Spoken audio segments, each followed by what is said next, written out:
अध्याय 11 आत्म उपहास। रैंक 1 कौशल सशस्त्र मुट्ठी महारत के बिंदु तक पहुंच गई। हॉल में आश्चर्य की चीखें गूंज उठीं और हर कोई देख सकता था कि अजयसेन उस कौशल का पूरी तरह से उपयोग करने में सक्षम था। यद्यपि 100 भुजाओं वाली मुट्ठी केवल रैंक 1 कौशल थी, लेकिन यदि इसमें महारत हासिल कर ली जाए तो यह बहुत मजबूत भी होगी। अगर वे एक ही स्तर पर होते और अगर इसका मुकाबला करने के लिए कोई उचित कौशल नहीं होता तो उसके पास कोई मौका नहीं होता। यही कारण था कि हर कोई जानता था कि बिपिन बिना किसी संदेह के हार जाएगा। अनीता सेन ने भौहें सिकोड़ी और चुपके से 2 कदम आगे बढ़ी। वह अजयसेन की बुरी योजनाओं को रोकना चाहती थी। अनीता सेन, पर्यवेक्षक मदद नहीं कर सकते। तुम्हें यह नियम पता होना चाहिए ना? लेकिन उसी समय उसने अपने कान के पास एक आवाज सुनी। उसने पलटकर देखा कि विजय सेन मुस्कुरा रहा था और खुद को घूर रहा था। अनीता सेन को पता था कि स्थिति अच्छी नहीं थी, क्योंकि उसने कभी नहीं सोचा था कि विजय सेन की नजर उस पर होगी। हालांकि इसका मतलब यह था कि दोनों भाई आसानी से बिपिन को जाने नहीं देंगे और इससे वह और भी चिंतित हो गई। हुश हुश हुश। मुट्ठियों की छवि हवा में भर गई और बिपिन की दृष्टि की रेखा को लगभग पूरी तरह से अवरुद्ध कर दिया। हवा को चीरने की आवाज के साथ उसने अचानक हमला किया। बिपिन को महसूस हो रहा था कि अजयसेन की मुट्ठी साधारण नहीं थी और उसने खुद को किसी भी तरह से संयमित नहीं किया था। इससे पता चलता था कि वह बहुत निर्दयी था। लेकिन बिपिन बिल्कुल भी डरा नहीं और वह चुपचाप खड़ा रहा। उसने न तो चकमा दिया और न ही भागा, बल्कि वह केवल चुपचाप हमले का इंतजार करता रहा। क्या यह बिपिन मूर्ख है? वह क्यों नहीं बच रहा है? वह चकमा देना चाहता है, लेकिन क्या वह ऐसा कर सकता है? अपनी ताकत के कारण वह शायद समय पर प्रतिक्रिया नहीं कर सकता। यह सच है। आखिरकार वह वही कूड़ा है जो 5 साल तक बाहरी कोर्ट में रहा। यह देखकर कि बिपिन ने चकमा नहीं दिया, उन्होंने यह भी सोचा कि बिपिन अजयसेन की ताकत से बुरी तरह डर गया था और उनके चेहरों पर दूसरों को दुर्भाग्य में देखकर मुस्कुराहट प्रकट हुई। लेकिन जैसे ही अजयसेन पास पहुंचा, बिपिन ने अचानक अपनी आस्तीन लहराई और उसके शरीर के अंदर से एक बहुत बड़ी आभा फूट पड़ी। जब वह आभा अजयसेन पर झपटी तो वह अचानक असमंजस में पड़ गया, क्योंकि उस आभा के भीतर उसने हत्या की मंशा महसूस की। अजयसेन जैसे ही चुपचाप देख रहा था, बिपिन ने अचानक अपनी हथेली बाहर निकाली।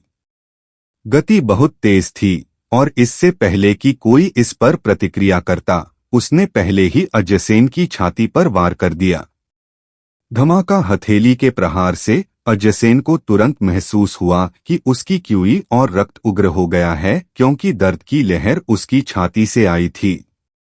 स्वूश स्वूश स्वूश। लेकिन इससे पहले कि उसे सोचने का समय मिलता, बिपिन ने पहले ही कुछ और हथेलियां भेज दीं और उन सभी ने अजयसेन को मारा। आह! अजयसेन जोर से चिल्लाया। उसके दोनों पैर सुन्न हो गए और वह सीधे बिपिन के सामने घुटनों के बल बैठ गया, फिर बिना शक्ति के जमीन पर गिर गया। यह दृश्य देखकर सभी के मुंह खुले रह गए। उन्होंने कभी नहीं सोचा होगा कि बिपिन में इतनी विस्फोटक शक्ति होगी। हालांकि उन्हें यह भी नहीं पता था कि यह बिपिन के खुद को रोकने का नतीजा था, वरना सिर्फ एक हथेली से ही वह अजयसेन को मार सकता था। आप आत्मा क्षेत्र के चौथे स्तर पर हैं। उस समय दीपक सेन ने अपना मुंह खोला। उसकी दोनों आंखें बिपिन को घूर रही थीं और वे आश्चर्य से भर गई थीं। क्या? आत्मा क्षेत्र का चौथा स्तर? उन शब्दों के साथ सभी को होश आ गया। मार्शल कौशल का उपयोग किए बिना आत्मा क्षेत्र के तीसरे स्तर पर किसी को हराने का मतलब था कि उन्हें आत्मा क्षेत्र के चौथे स्तर की शक्ति की आवश्यकता थी। हालांकि आत्मा क्षेत्र के चौथे स्तर को बिपिन के साथ जोड़ने की कोशिश अकल्पनीय थी और भीड़ द्वारा इसे स्वीकार करना कठिन था। सिर्फ वे ही नहीं, अनीता सेन की भी आंखें खुली हुई थीं। उसका छोटा सा मुंह धीरे धीरे खुला और उसका चेहरा आश्चर्य से भरा हुआ था। बिपिन को भीड़ की परवाह नहीं थी। वह सीधे मेज के सामने चला गया, 3 संत आत्मा घास ले ली और दरवाजे की ओर चला गया। बस यहीं रुक जाओ। यह परिवार के सदस्यों के बीच का आदान प्रदान है, फिर भी तुमने इतना जोरदार हमला किया। तुम्हारा दिल कहाँ है? ठीक उसी समय किसी ने अचानक चिल्लाकर कहा। ऊपर देखा तो विजयसेन अजयसेन को बाह से पकड़कर उठा रहा था और उसका चेहरा गुस्से से भरा हुआ था। यह बर्दाश्त से बाहर था कि उसके छोटे भाई को कोई इस हद तक पीट रहा था। क्या तुमने मुझे कब अपने परिवार का हिस्सा माना? मुझे याद नहीं कि तुमने पहले कभी ऐसा कहा हो। बिपिन ने हल्के से मुस्कुराते हुए कहा। तुमने भी यही कहा था। मुक्कों और लातों की आंखें नहीं होती, इसलिए तुम किसी चोट के बारे में शिकायत नहीं कर सकते। तुम अभी क्या कर रहे हो? तुम हार बर्दाश्त नहीं कर सकते। मैं हार नहीं मान सकता। यह स्पष्ट है कि आपने जानबूझकर भारी हमला किया है। अजयसेन ने दर्द सहने के लिए अपने दांत काटे और जोर से चिल्लाया। पीड़ित होने के नाते वह बहुत स्पष्ट था कि बिपिन की पहली हथेली ने उसे पहले ही हरा दिया था। लेकिन बिपिन ने उस पर और हमले जारी रखे, इसलिए यह स्पष्ट था कि यह जानबूझकर किया गया था और वह उसे और भी अपमानित करना चाहता था। यह सुनते ही बिपिन फिर मुस्कुराया। मैंने अभी अभी आत्मा क्षेत्र के चौथे स्तर में प्रवेश किया है, इसलिए मैं अपनी ताकत को इतना नहीं समझता। और इससे पहले आपका कौशल इतना मजबूत लग रहा था, इसलिए स्वाभाविक रूप से मैंने इसे कम आंकने की हिम्मत नहीं की और मैंने आपके हमले का जवाब देने के लिए अपनी पूरी ताकत लगा दी। लेकिन किसने सोचा होगा कि तुम एक कागजी शेर की तरह हो, इतने कमजोर कि तुम एक बार भी नहीं झेल सकते। मैंने तुम्हें थोड़ा ज्यादा ही आंक लिया था। तुम। बिपिन की बातें सुनकर अजयसेन का चेहरा पीला पड़ गया। वह इतना गुस्से में था कि उसकी हर सांस में बहुत तेज आवाजें आ रही थीं और उसने लगभग अपना कलेजा ही थूक दिया था। न केवल वह कचरे से हार गया, बल्कि भीड़ के सामने उसका मजाक भी उड़ाया गया। उसके लिए यह स्वीकार करना बेहद मुश्किल था। लेकिन यदि वह ऐसा करने को तैयार न भी हो तो भी वह इस बारे में कुछ नहीं कह सकता, क्योंकि अभी जो नियम बनाए गए हैं वे उसके और उसके भाई द्वारा बनाए गए हैं। बिपिन, इतना घमंड मत करो। अगर हिम्मत है तो चलो अभी चलते हैं। ठीक उसी समय सेन परिवार का एक और व्यक्ति खड़ा हो गया। ओह, तुम भी मुझसे द्वंद्व करना चाहते हो? कोई बात नहीं, बस एक संत आत्मा घास पर शर्त लगा लो। क्या तुम्हारी हिम्मत है? बिपिन ने उस व्यक्ति की ओर अपना हाथ बढ़ाया। आप? वह व्यक्ति अजयसेन जैसा ही था, क्योंकि उसने भी बिपिन के साथ ही एज्योर ड्रैगन स्कूल में प्रवेश लिया था।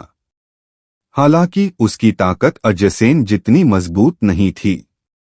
उसने बिपिन से द्वंद्व युद्ध करने का साहस तो किया, लेकिन यदि उसे संत आत्मा घास पर दांव लगाना पड़ता तो वह ऐसा करने की हिम्मत नहीं कर पाता। क्या हुआ? अगर कोई और जाना चाहता है तो आप अभी आ सकते हैं, बशर्ते आपको अपनी संत आत्मा घास से अलग होने में कोई आपत्ति न हो। बिपिन ने भीड़ पर नजर डाली, लेकिन उनमें से किसी ने भी उसकी आंखों में देखने की हिम्मत नहीं की। वे बिपिन से डरते नहीं थे, वे सिर्फ सेंट स्पिरिट ग्रास को दांव पर लगाने की हिम्मत नहीं कर पाए क्योंकि वे उनकी जीवन रेखा थे। बिपिन, अति मत करो, अंततः दीपक सेन ने बात की। यह क्या है? दीपक सेन, तुम भी जाना चाहते हो? अगर मैं गलत नहीं हूं तो तुम मुझसे 5 साल बड़े हो, है ना? अगर आपको इस बात से कोई ऐतराज नहीं है कि लोग कहें कि आप युवाओं को परेशान कर रहे हैं, तो मुझे भी कोई ऐतराज नहीं है। आखिरकार अगर मैं हार गया तो मेरी इज्जत नहीं गिरेगी, और अगर मैं जीत गया तो मैं खूब पैसे कमाऊंगा, है न? ये शब्द सुनते ही दीपक सेन ने अपनी मुट्ठियां भींच लीं, लेकिन उसने और कुछ नहीं कहा। ऐसा इसलिए था क्योंकि बिपिन सही था।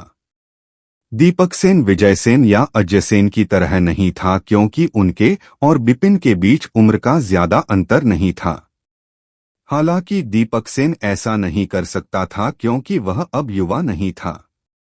अपनी उम्र के साथ भले ही वह बिपिन को हरा दे, लेकिन वह दूसरों द्वारा उपहास का पात्र बनेगा, इसलिए वह हमला नहीं कर सकता था। यह देखकर कि हॉल में मौजूद ज्यादातर लोगों ने अपना सिर नीचे कर लिया है, बिपिन अचानक हंस पड़ा। वह बहुत खुशी से हंसा, लेकिन पीछे मुड़कर जाने से पहले उसने कहा, मैं जाने से पहले यहाँ सभी को 2 वाक्य बताऊंगा। पहला है यह सोचना कि तुम अचूक हो, दूसरा है आत्मोपहास। जहां तक उनके पीछे के अर्थों की बात है, तो तुम सभी उन्हें स्वयं ही समझ सकते हो। यह कहने के बाद बिपिन ने एक दरवाजा खोला और शान से चला गया। उस पल निवास में माहौल बहुत अजीब हो गया। शुरू में सेन परिवार चाहता था कि बिपिन को अपमानित किया जाए, लेकिन अब उन्हें कई बाहरी लोगों के सामने बिपिन द्वारा अपमानित किया गया। इससे उन्हें वास्तव में लगा कि अब उनका कोई सम्मान नहीं रहा। लेकिन सबसे अस्वीकार्य बात बिपिन की ताकत थी। शुरू में उन्होंने सोचा था कि बिपिन सेन परिवार का कचरा था, लेकिन अब बिपिन आत्मा क्षेत्र के चौथे स्तर पर था और उसने कई लोगों को पीछे छोड़ दिया। इससे उन्हें बहुत शर्मिंदगी महसूस हुई। बिपिन घर से बाहर चला गया और उसे अपने दिल में ताजगी महसूस हुई। बचपन से लेकर अब तक वह उन लोगों द्वारा तंग किया जाता रहा था, और आखिरकार उसने आज उन्हें वापस तंग किया। दरअसल यह कोई बदमाशी नहीं थी। बिपिन को सिर्फ उनके द्वारा मजबूर किया गया था। लेकिन जो भी हो, बिपिन को बहुत तरोताजा महसूस हुआ। बिपिन के कुछ दूर चलने से पहले ही उसके पीछे से एक मधुर आवाज आई, और वह अनीता सेन थी। अध्याय 12 भयंकर चरित्र। अनीता सेन, तुम बाहर क्यों आए? बिपिन ने उलझन में पूछा। अनीता सेन हंसते हुए बिपिन के पास दौड़ी और अपने सफेद हाथ का उपयोग करते हुए उसने बिपिन की छाती पर हल्के से मुक्का मारा और खुश होकर कहा, तुम बहुत अच्छे हो। मैं यह पूछ रहा था कि जब तुम बाहरी कोर्ट में थे तो तुम इतने शांत क्यों थे, लेकिन अब एक दिन बाद तुम पहले ही मुझसे आगे निकल गए हो।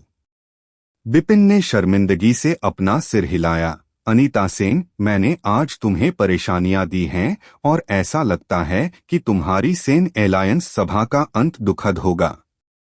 चिंता मत करो, उन्हें सबक सिखाना अच्छा है, वरना वे तुम्हें सारा दिन परेशान करते रहेंगे। यह सही है। बिपिन, चलो कल आध्यात्मिक औषधि शिकार में साथ चलते हैं।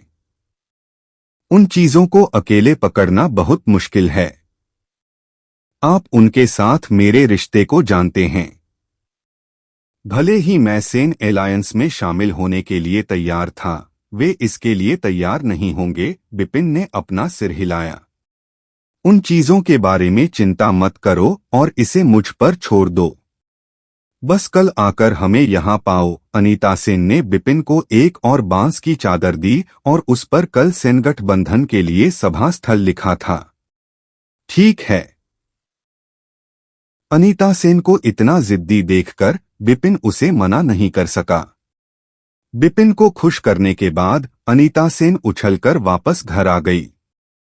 वह आज बहुत खुश थी क्योंकि बिपिन ने उसे बहुत बड़ा सरप्राइज दिया था।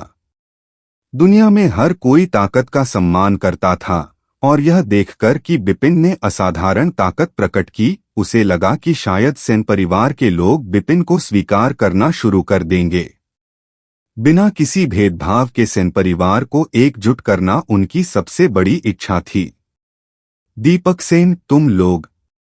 लेकिन जैसे ही वह निवास के सामने पहुंची, अनीता सेन को पता चला कि सेन एलायंस के सभी सदस्य पहले ही जा चुके हैं। हम्फ विजय सेन और अजय सेन ने अनीता सेन को बुरी तरह घूरकर देखा, कुछ नहीं कहा और चले गए।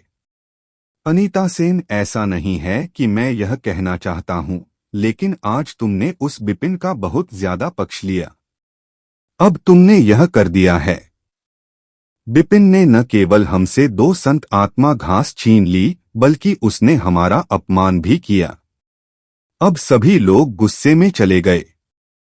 क्या अब तुम खुश हो? दीपक सेन ने सख्ती से डांटा। दीपक सेन, इसे मेरी गलती समझो और उसे दोष मत दो। किसी भी मामले में बिपिन अभी भी हमारे सेन परिवार का हिस्सा है। देखो, तुमने बिपिन की ताकत देखी है। तुम्हारी नजर में वह बेकार नहीं है। इसके अलावा हमारे सेन एलायंस को अब लोगों की जरूरत है, तो क्यों न उसे शामिल होने दिया जाए। अनीता सेन की बात सुनकर दीपक सेन का चेहरा तुरंत बदल गया। लेकिन जैसे ही वह कुछ कहने वाला था, उसकी आंखों में एक अजीब सी चमक दिखाई दी और अंत में उसने असहाय होकर आह भरी। आह, मैं तुम्हारे बारे में कुछ नहीं कर सकता। ठीक है, मैं बिपिन को एक और मौका दूंगा। उसे कल ले आना। यह बहुत बढ़िया है। आप सबसे अच्छे हैं। अनीता सेन उत्साह से उछल पड़ी और उसकी मुस्कान विशेष रूप से शानदार थी। ठीक है, जल्दी करो और आराम करो। दीपक सेन ने अपना सिर हिलाया और अपने निवास की ओर चल दिया। दीपक सेन, तुम्हें भी जल्दी आराम करना चाहिए। अनीता सेन मुस्कुराई और दीपक सेन की ओर हाथ हिलाया, फिर दीपक सेन के जाते समय अपनी आंखों से उसका पीछा किया। दीपक सेन ने बिपिन को सेन एलायंस में प्रवेश करने की अनुमति दी, जिससे अनीता सेन को उसकी उम्मीदों से कहीं ज्यादा खुशी मिली। लेकिन जो उसने नहीं देखा वह यह था कि जिस क्षण दीपक सेन ने अपना शरीर घुमाया, उसके मुंह पर एक भयावह मुस्कान बन गई। वरिष्ठ अनीता सेन, जिसे बिपिन कहा जाता है, ने खुद को बहुत गहराई से छुपाया है। मैं इतने लंबे समय से बाहरी प्रांगण में रहा हूं, लेकिन मैंने पहले कभी उसका नाम भी नहीं सुना।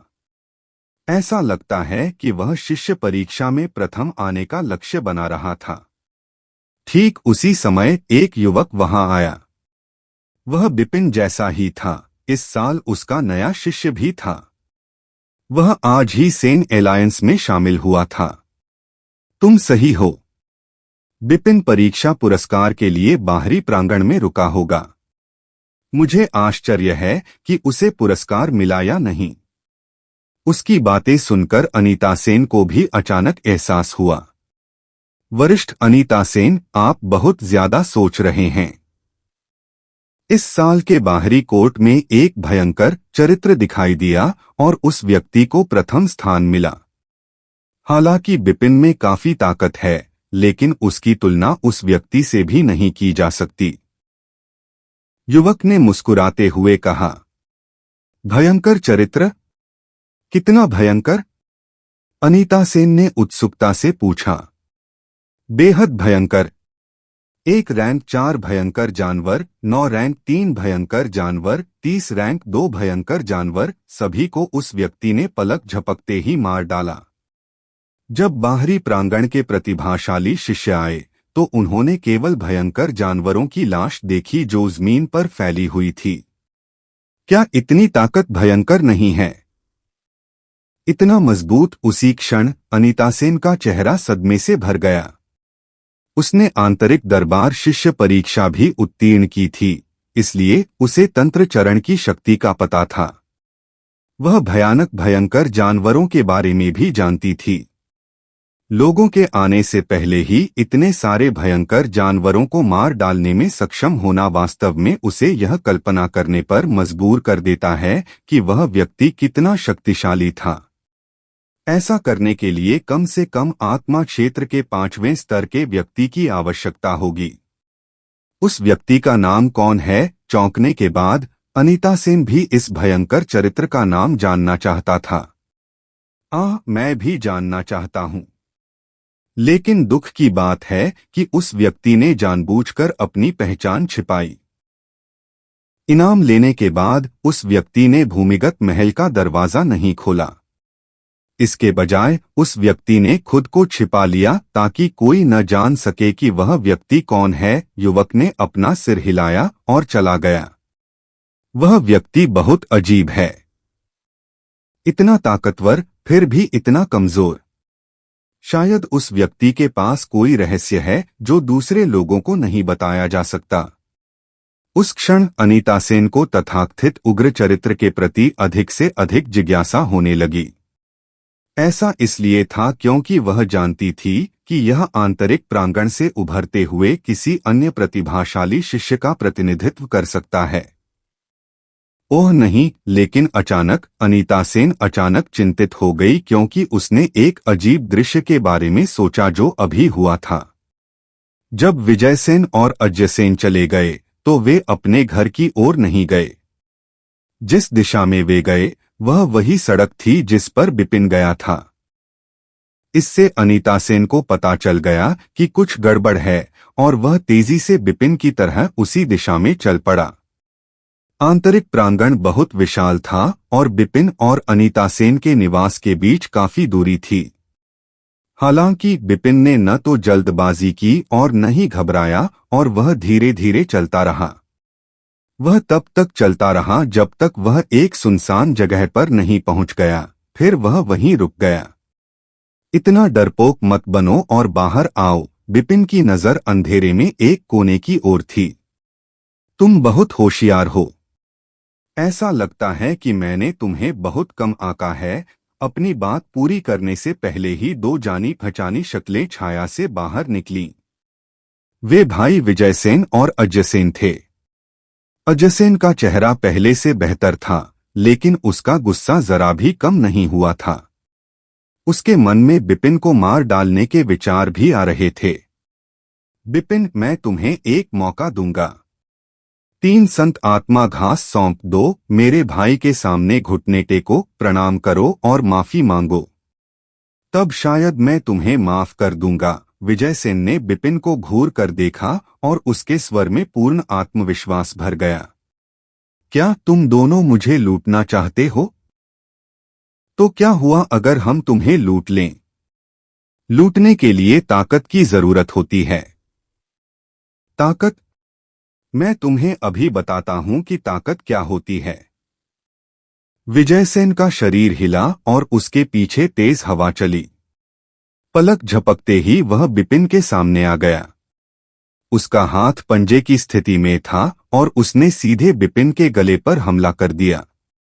यह उल्लेख करना आवश्यक था कि विजय सेन की ताकत अजय सेन से कई गुना अधिक थी और वह चौथे स्तर के आत्मा क्षेत्र के रैंकों में भी कमजोर नहीं था।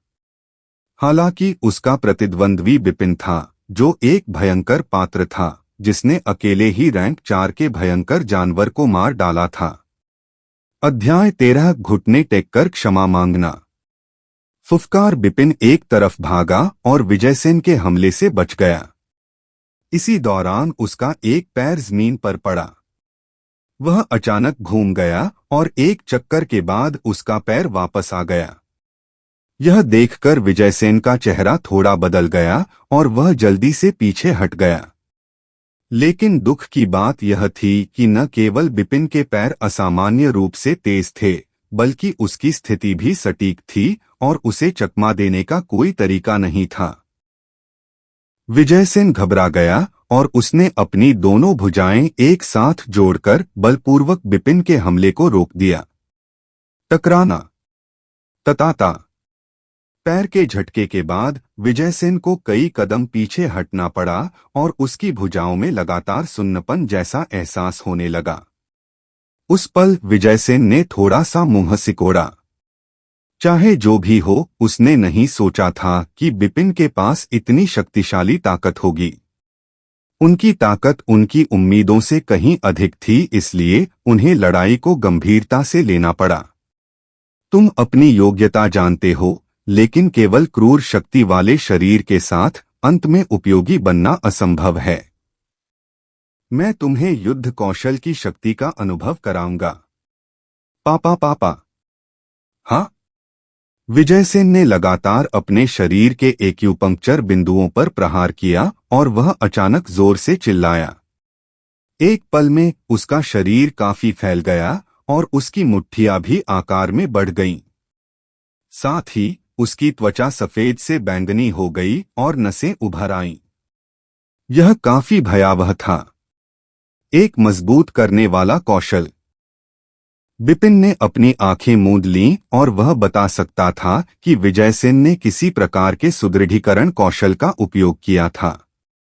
इस प्रकार के कौशल से व्यक्ति के कौशल की मात्रा में कोई परिवर्तन नहीं होगा, परंतु उसके संपूर्ण शरीर में उन्नयन होगा। एक निश्चित बिंदु तक साधना करने के बाद व्यक्ति के शरीर पर तत्वों का आक्रमण नहीं होगा, नहीं तलवारें या भाले शरीर को भेद सकेंगे।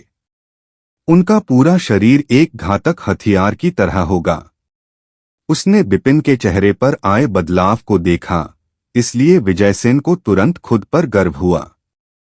हालांकि बिपिन की ताकत अप्रत्याशित थी, लेकिन वह जानता था कि बिपिन की सबसे बड़ी कमजोरी यह थी कि उसने कोई मार्शल कौशल विकसित नहीं किया था। वह जिस कौशल का इस्तेमाल करता था उसे बॉडी ऑफ स्टील कहा जाता था। उस कौशल से कोई व्यक्ति शारीरिक रूप से समान स्तर के व्यक्ति से लड़ते हुए लगभग अजेय हो जाता था, इसलिए उसे पूरा भरोसा था कि वह बिपिन को हरा सकता है। बिपिन, आप घुटने टेककर माफी मांग सकते हैं या। लेकिन उसे अपनी बात पूरी भी नहीं करने दी। बिपिन का शरीर चमक उठा और गायब हो गया। जब बिपिन फिर से प्रकट हुआ तो वह विजयसेन के सामने पहुंचा। उसकी आंखों के सामने एक मजबूत, भारी मुट्ठी बड़ी और बड़ी होती जा रही थी। यह देखकर कि बिपिन ने उसके साथ शारीरिक रूप से युद्ध करने का साहस किया, विजयसेन ने उपहास किया और उसने भी बिपिन की मुट्ठी पर अपनी मुट्ठी फेंकी। झनकार! दोनों मुट्ठियों की टक्कर से ऐसी आवाज निकली मानो वह स्टील की टक्कर हो। लेकिन उस आदान प्रदान के बाद विजयसेन को कुछ कदम पीछे धकेल दिया गया। उसकी मुट्ठी पर सुन्नता की भावना कम नहीं हुई, बल्कि बढ़ गई और उसने बिपिन की ओर देखा, जिसे आधा कदम भी पीछे नहीं धकेला गया था। इस आदमी का शरीर इतना मजबूत कैसे है? विजयसेन को अंततः एहसास हुआ कि कुछ गड़बड़ है। अपने वर्तमान साधना कौशल के साथ कोई भी ऐसा नहीं था जो उसी साधना स्तर पर उसके बल का सामना करने की हिम्मत रखता हो। लेकिन अभी उसकी आंखों के सामने बिपिन ने न केवल बल का सामना बल से किया, बल्कि उसे बढ़त भी मिली। इससे उसे वास्तव में लगा कि स्थिति अच्छी नहीं थी। अचानक बिपिन का शरीर सामने आया और उसने एक ही हथेली से वार किया। उसने सीधे अपने सामने विजयसेन पर हमला किया। विजयसेन, जो पहले 2 बार सबक ले चुका था, ने उसे जबरदस्ती स्वीकार नहीं किया। इसके बजाय उसने बिपिन की कलाई पर निशाना साधा और उसे पकड़ लिया। लेकिन विजयसेन के लिए अभी भी खुश होने का समय नहीं था। उसे आश्चर्य हुआ कि उसका हाथ किसी चीज को नहीं पकड़ पाया था और जो हथेली सीधे उसकी ओर बढ़ रही थी वह भी हवा में गायब हो गई। धमाका! आह! जैसे ही वह आश्चर्यचकित हुआ, एक अत्यंत शक्तिशाली हथेली जोर से उसकी छाती पर आकर गिरी। बिपिन की हथेली में बहुत ताकत थी। विजयसेन को 10 मीटर से भी ज्यादा पीछे धकेल दिया गया और वह खून की एक बूंद उगलते हुए जमीन पर गिर पड़ा। उस दृश्य को देखकर अजयसेन की आंखें और मुंह चौड़ा हो गया। चाहे कुछ भी हो, उसने कभी नहीं सोचा होगा कि आत्मा क्षेत्र के चौथे स्तर पर मौजूद विजयसेन भी बिपिन के हाथों पराजित हो जाएगा। वह पहले से ही उसकी सहनीय सीमाओं को पार कर चुका था। आखिरकार पहले बिपिन एक बेकार व्यक्ति था जो इससे अधिक बेकार नहीं हो सकता था। यह कैसे हो गया? उस समय विजयसेन के चेहरे पर दर्द के अलावा अधिकतर सदमा ही था। वह समझ नहीं पाया कि वह बिपिन की कलाई क्यों नहीं पकड़ पाया और उसकी जगह उसे चोट लग गई। क्या उसने किसी कौशल का प्रशिक्षण लिया था? असंभव, बिल्कुल असंभव। वह केवल 10 दिनों से ही आंतरिक प्रांगण में है। वह कौशल का उपयोग कैसे कर सकता है? विजयसेन को लगा कि बिपिन ने जो दिखाया वह मार्शल कौशल नहीं हो सकता, क्योंकि 10 दिनों के भीतर मार्शल कौशल सीखना असंभव था। लेकिन अगर वह जानता कि बिपिन न केवल मार्शल कौशल का उपयोग करता है, बल्कि यह आंतरिक अदालत में सबसे मजबूत कौशल इल्यूजनरी पाम भी था, तो कौन जानता था कि वह कैसा महसूस करेगा। भाई। ठीक उसी समय अजयसेन दौड़कर आया, विजयसेन को सहारा दिया और भागना चाहा। वह वास्तव में घबरा गया था। उसने केवल यही सोचा कि अगर विजयसेन बिपिन को हरा नहीं सका, तो वह केवल भागने के बारे में ही सोच सकता था। तुम दोनों को इतनी जल्दी जाने की कोई जरूरत नहीं है। लेकिन ठीक उसी समय बिपिन बिना कोई आवाज किए वहां आ पहुंचा और उनका रास्ता रोक लिया। बिपिन, तुम क्या कर रहे हो? अजयसेन का चेहरा शांत था, लेकिन वह अपने दिल के डर को छुपा नहीं सका। ऐसा इसलिए था क्योंकि वर्तमान बिपिन उसकी यादों में मौजूद बिपिन से बिल्कुल अलग था। ऐसा लगता था कि वह बिल्कुल अलग व्यक्ति था। इस बदलाव ने उसे वाकई डरा दिया था। मैं कुछ भी योजना नहीं बना रहा हूँ, बस तुम पर पड़ी सारी चीजें निकाल दो, घुटने टेको और माफी मांगो, फिर मैं तुम्हें जाने दूंगा। बिपिन के चेहरे पर एक हल्की सी मुस्कान थी, लेकिन उस मुस्कान ने उन्हें और भी डरा दिया। बिपिन, ज्यादा मत बोलो, विजयसेन ने दांत पीसते हुए कहा। मैं बहुत ज्यादा हूं? तुम सबने अपने मुंह से कहा कि मैं कचरा हूं। दूसरों के सामने मुझे अपमानित और बेइज्जत कर रहे हो। तुमने तो चुपके से मेरा पीछा भी किया था और तुम मुझे लूटना और पीटना चाहते थे। अब तुम कहते हो कि मैं हद से ज्यादा बड़ा हो गया हूं। मुझे पता है कि आप मुझे सेन परिवार का हिस्सा नहीं मानते, लेकिन इससे कोई फर्क नहीं पड़ता, क्योंकि मैंने भी आपको कभी परिवार के रूप में नहीं देखा।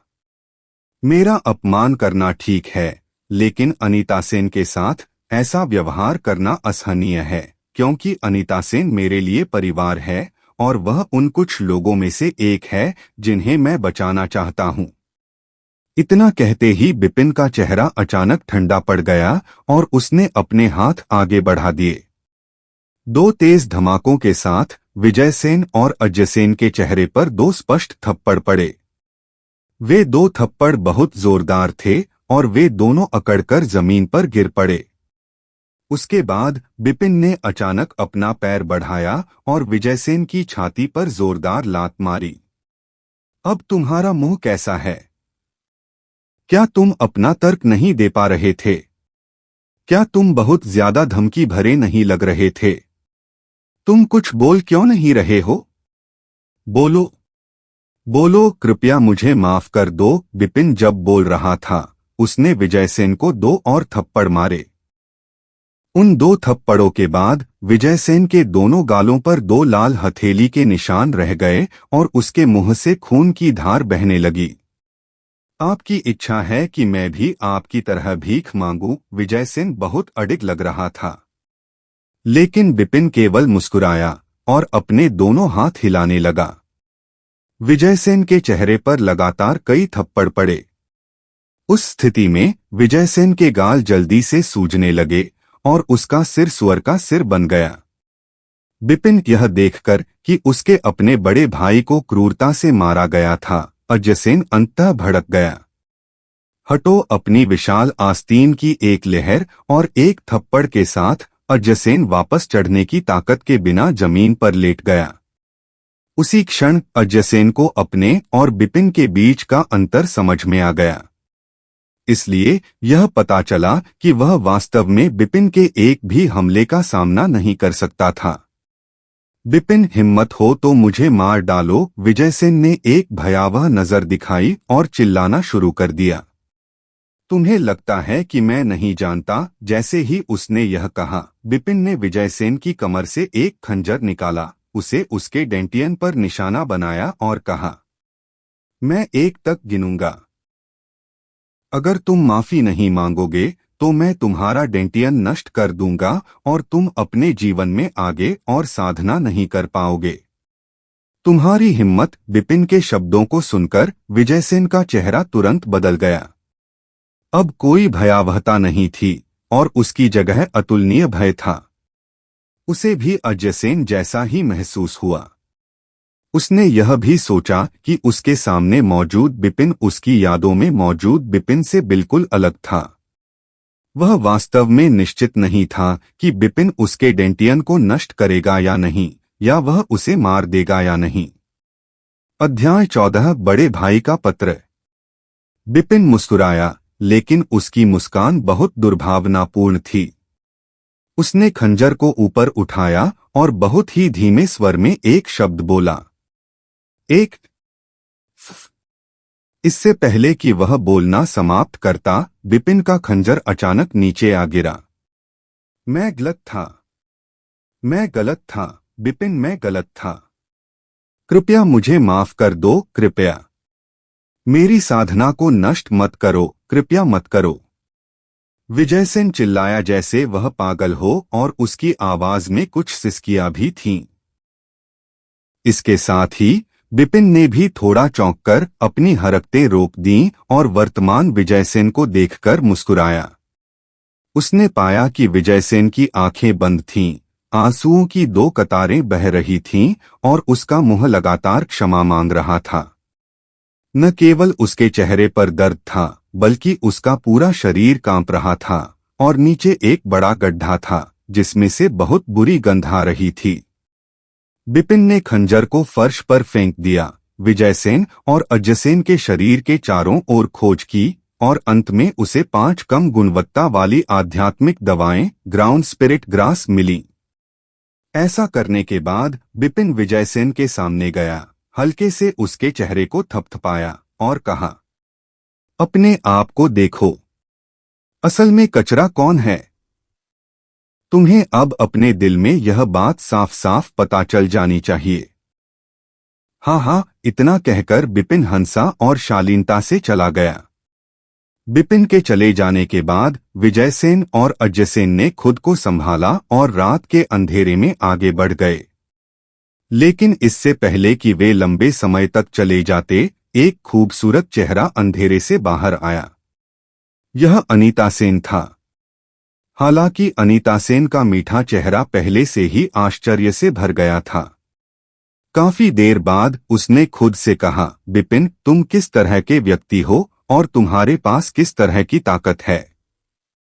अचानक उसने अपनी आंखें बंद कर लीं और उसे युवा बिपिन की याद आ गई। चाहे लोग उसका कितना भी मजाक उड़ाते, उसने कभी भी उसका मजाक नहीं उड़ाया। चाहे लोगों ने उन्हें कितना भी अपमानित किया हो, उन्होंने कभी पलटकर हमला नहीं किया। उसके चेहरे पर हमेशा मुस्कान रहती थी और यह देखकर लोगों को उस पर दया आती थी। इससे लोगों को उस पर तरस आता था। इससे लोग उसे बचाना चाहते थे।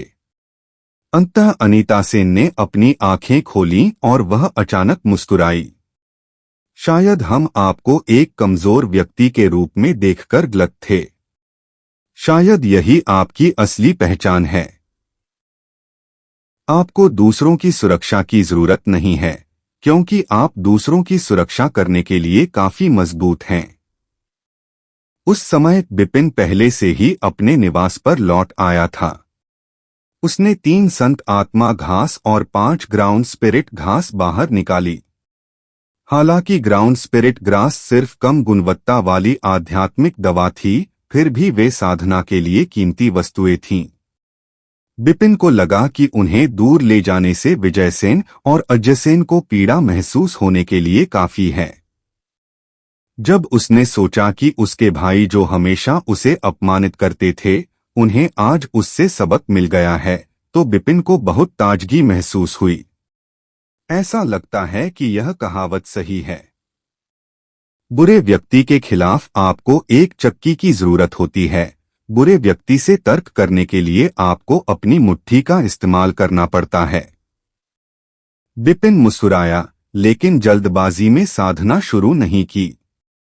उसने अपने बड़े भाई का पत्र निकाला। उसने पत्र खोला और उसके सामने परिचित अक्षरों की पंक्तियां उभर आईं। यह शिखर सेन की लिखावट थी। भाई, तुम्हें एज्योर ड्रैगन स्कूल में दाखिल हुए 5 साल हो गए हैं और हम भी 5 सालों में एक दूसरे से नहीं मिले हैं। कुछ ही दिनों बाद वार्षिक पारिवारिक सम्मेलन शुरू हो जाएगा और इस वर्ष परिवार का मुखिया अपने पद से सेवानिवृत्त हो जाएगा। उनकी सेवानिवृत्ति के साथ हमें परिवार के नए मुखिया का चुनाव करना है और पिताजी उम्मीदवारों में से एक हैं। पिताजी के लिए यह एक अत्यंत महत्वपूर्ण दिन है, इसलिए मुझे आशा है कि आप इस वर्ष की सभा में वापस आ सकेंगे और मेरे साथ पिताजी का उत्साहवर्धन कर सकेंगे। हालांकि उसमें केवल कुछ पंक्तियां थीं, लेकिन उसका अर्थ बता दिया गया था। बिपिन ने पत्र की विषय वस्तु के बारे में गहराई से सोचा। हर साल पारिवारिक सभा में सेन परिवार की युवा पीढ़ी अपनी साधना के परिणामों का परीक्षण करने के लिए मार्शल एक्सचेंज प्रतियोगिता आयोजित करती थी। यद्यपि यह केवल सतही परीक्षण था, परंतु वास्तव में इसने युवा पीढ़ी की क्षमता को दर्शाया तथा परिवार में पुरानी पीढ़ी की स्थिति भी तय की। इस बार देवसेन एक उम्मीदवार के रूप में योग्यता प्राप्त करने में सक्षम था, क्योंकि न केवल उसके पास मजबूत शक्ति थी, बल्कि शिखर सेन के बीच उसका पूर्ण संबंध भी था। शिखर सेन सेन परिवार की युवा पीढ़ी में वह मंडल स्कूल में प्रवेश पाने वाला एकमात्र व्यक्ति था। वह लगभग सभी पारिवारिक प्रतियोगिताओं में प्रथम स्थान प्राप्त करने में सक्षम था। उसकी क्षमता बहुत बड़ी थी, इसलिए स्वाभाविक रूप से इसने देवसेन की स्थिति को प्रभावित किया। कुछ सोचने के बाद बिपिन ने एक कलम और कागज लिया, फिर शिखर सेन को उत्तर पत्र लिखना शुरू कर दिया। विषय वस्तु बहुत सरल थी। इस वर्ष वह पारिवारिक समारोह में जाएगा, क्योंकि बिपिन भी अपने पिता के चुनाव में मदद करना चाहता था। वह पारिवारिक प्रतियोगिता में अपनी योग्यता का प्रदर्शन करना चाहता था और कम से कम एक अच्छा स्थान प्राप्त करना चाहता था। इस तरह वह सभी को बता सकता था कि देवसेन के दोनों बेटे औसत दर्जे के नहीं हैं। या दूसरे शब्दों में, बिपिन को लगा कि खुद को साबित करने का समय आ गया है। पत्र लिखने के बाद बिपिन ने 3 संत आत्मा घासों और 5 ग्राउंड आत्मा घासों को पूरी तरह से परिष्कृत किया। उस समय बिपिन को अंततः अपने डेंटियन में एक पूर्ण भावना महसूस हुई। उनके अनुमान के अनुसार अन्य 20 संत आत्मा घासों को परिष्कृत करने के बाद वह एक सफलता प्राप्त करने में सक्षम हो सकता है। हालांकि उन 20 सेंट स्पिरिट ग्रास की कीमत बहुत ज्यादा होगी, इसलिए उसने अपनी सारी उम्मीदें कल की आध्यात्मिक चिकित्सा खोज पर लगा दीं। अगली सुबह हुई और आसमान में चमक आने लगी, लेकिन एज्योर ड्रैगन स्कूल के उत्तर में विशाल चौक में 10,000 से ज्यादा लोग जमा थे। यह आध्यात्मिक चिकित्सा पर्वत के प्रवेश द्वारों में से एक था। बिपिन के पास 2 बैग थे। एक बैग खाने से भरा था, दूसरा बैग पूरी तरह से खाली था। वह भीड़ में इधर उधर देख रहा था और अनीता सेन को ढूंढने की कोशिश कर रहा था। बिपिन यहाँ। उसने एक जानी पहचानी आवाज सुनी और अनीता सेन वास्तव में पास ही थी। वह खुशी से बिपिन की ओर हाथ हिला रही थी। बिपिन के उपकरणों की तुलना में अनीता सेन बहुत सरल थी। वह केवल एक कमर पर्स लेकर आई थी और उसके पास कल वाले ही कपड़े थे। अनीता सेन, तुम खाना नहीं ला रहे हो? आध्यात्मिक औषधि शिकार पूरे 10 दिनों तक चलता है। तुम क्या खाने जा रहे हो? बिपिन के चेहरे पर उलझन थी।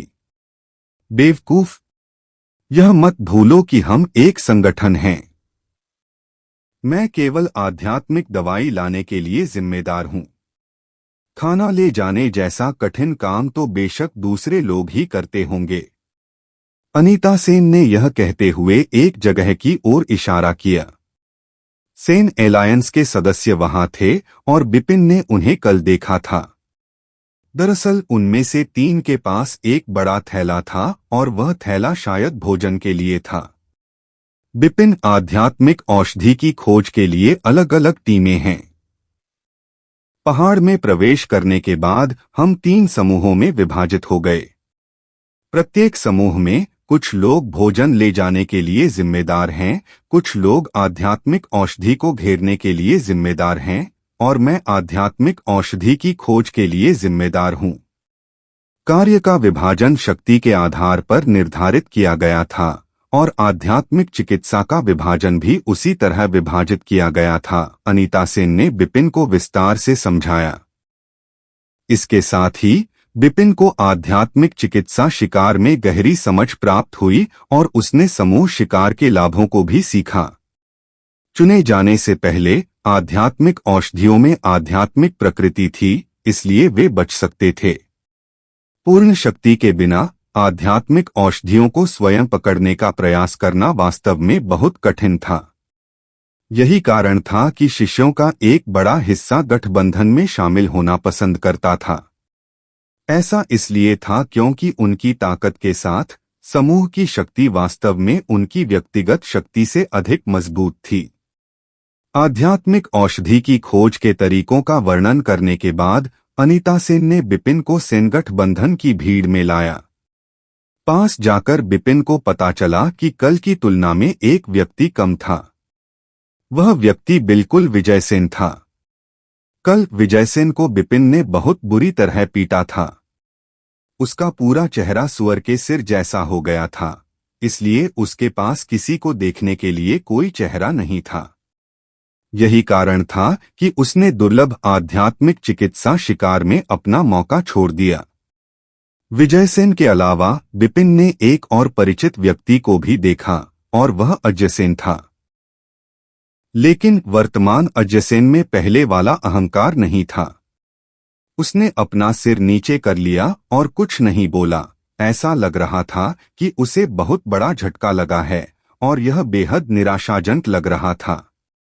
अध्याय 15 ड्रैगन और टाइगर भाई। मैं बिपिन यहाँ अंतिम सदस्य के रूप में उपस्थित हूँ। सभी लोग बिपिन का स्वागत करें। ताली बजाएं।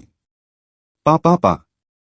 अनीता सेन द्वारा बिपिन को वहां लाने के बाद वह खुशी से झूम उठी और ताली बजाने लगी। यह देखकर कई सेन गठबंधन के सदस्य जो सेन परिवार का हिस्सा नहीं थे, उन्होंने भी उनका स्वागत करने के लिए ताली बजाई और बिपिन की ओर सिर हिलाया।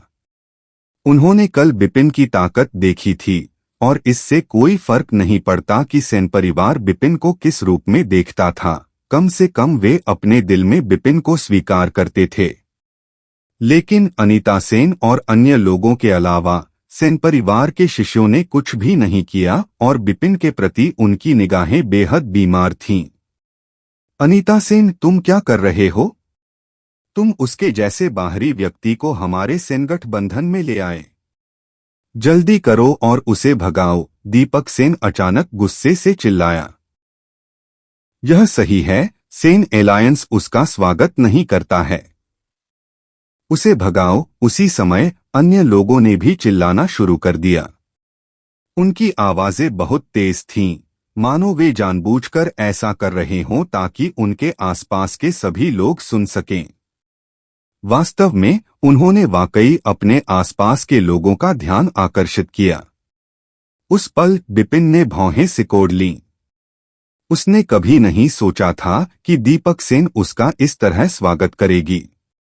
यह स्वागत कैसा था? यह तो स्पष्ट था कि उसे अपमानित किया जा रहा था, खासकर उसके आसपास के सभी शिष्यों के सामने। दीपक सेन, तुम क्या कर रहे हो? क्या तुमने कल नहीं कहा था? उसी क्षण अनीता सेन घबरा गई और उसे समझ नहीं आया कि क्या करे। अनीता सेन, चुप हो जाओ।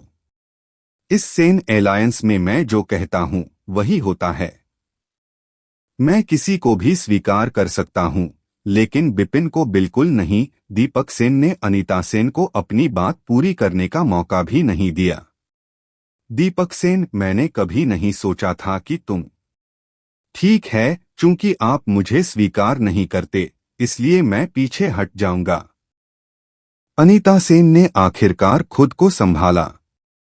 वह जानती थी कि दीपक सेन ने उसका इस्तेमाल करके बिपिन को ऐसी मुश्किल स्थिति में डाल दिया था। अनीता सेन, मुझे डर है कि इस मामले में तुम्हारा कोई कहना नहीं है। जब तक तुम सेन परिवार को नहीं छोड़ना चाहते, तुम सेन एलायंस को नहीं छोड़ सकते। दीपक सेन ने ठंडी मुस्कान दी, मानो उसे पहले से ही अंदाजा था कि अनीता सेन की यही प्रतिक्रिया होगी। तुम तो बस। अनीता सेन गुस्से में अपने दांत पीस रही थी, फिर भी उसे नहीं पता था कि क्या करना है। वह असहाय होकर केवल बिपिन की ओर देख सकती थी। बिपिन, मैं। अनीता सेन, समझाने की कोई जरूरत नहीं है। मुझे पता है कि इसका दोष तुम पर नहीं लगाया जा सकता। बिपिन का चेहरा बहुत शांत था, और जैसे ही उसने दीपक सेन और दूसरों को देखा, उसने कहा, तुम्हारा सेन गठबंधन मुझे स्वीकार नहीं कर रहा है ना? ठीक है, कोई बात नहीं। याद रखो तुमने आज क्या कहा था। मैं गारंटी देता हूं कि एक दिन मैं तुम्हें आज किए गए हर काम पर पछतावा करवा दूंगा। हाँ हाँ हाँ, क्या मजाक है। तुम्हें लगता है कि तुम कोई बड़ी हस्ती हो? हमें पछताना पड़ेगा। तुम्हें लगता है कि तुम इस लायक हो कि हम पछताएं? ठीक है, तुम अपने आप को क्या समझते हो? बेशर्म। उन्होंने बिपिन के शब्दों को अपने दिल में भी नहीं रखा। उनकी नजर में बिपिन सिर्फ एक बेकार व्यक्ति था, क्योंकि जब वह छोटा था तब से ही उन्होंने बिपिन पर ऐसी छाप छोड़ दी थी। यह जगह बहुत चहल पहल वाली है, लेकिन ठीक उसी समय एक स्पष्ट आवाज अचानक गूंजी। सबने उधर देखा तो उन्हें केवल दो युवक धीरे धीरे चलते हुए दिखाई दिए। वे जुड़वा भाई थे। उनके बैंगनी रंग के लंबे बाजू वाले कपड़े बहुत गंदे थे, और यह इतना गंदा था कि आप तेल की चमक भी देख सकते थे। वे दोनों गन्ने पकड़े हुए थे, और उन्हें चबाते समय वे लगातार कान फाड़ देने वाली आवाजें निकाल रहे थे, जो बहुत कष्टप्रद था। हालांकि जब सभी ने उनकी छाती पर बैज देखा, तो उनमें से कोई भी आश्चर्यचकित नहीं हुआ। बैज पर पंखों की एक जोड़ी थी। यह आंतरिक प्रांगण में सबसे मजबूत गठबंधन विंग्स एलायंस का प्रतीक था। ये विंग्स एलायंस के ड्रैगन और टाइगर भाई हैं। उस समय कई लोगों ने उन लोगों को पहचान लिया, और तरह तरह की चीखें लगातार गूंजने लगीं।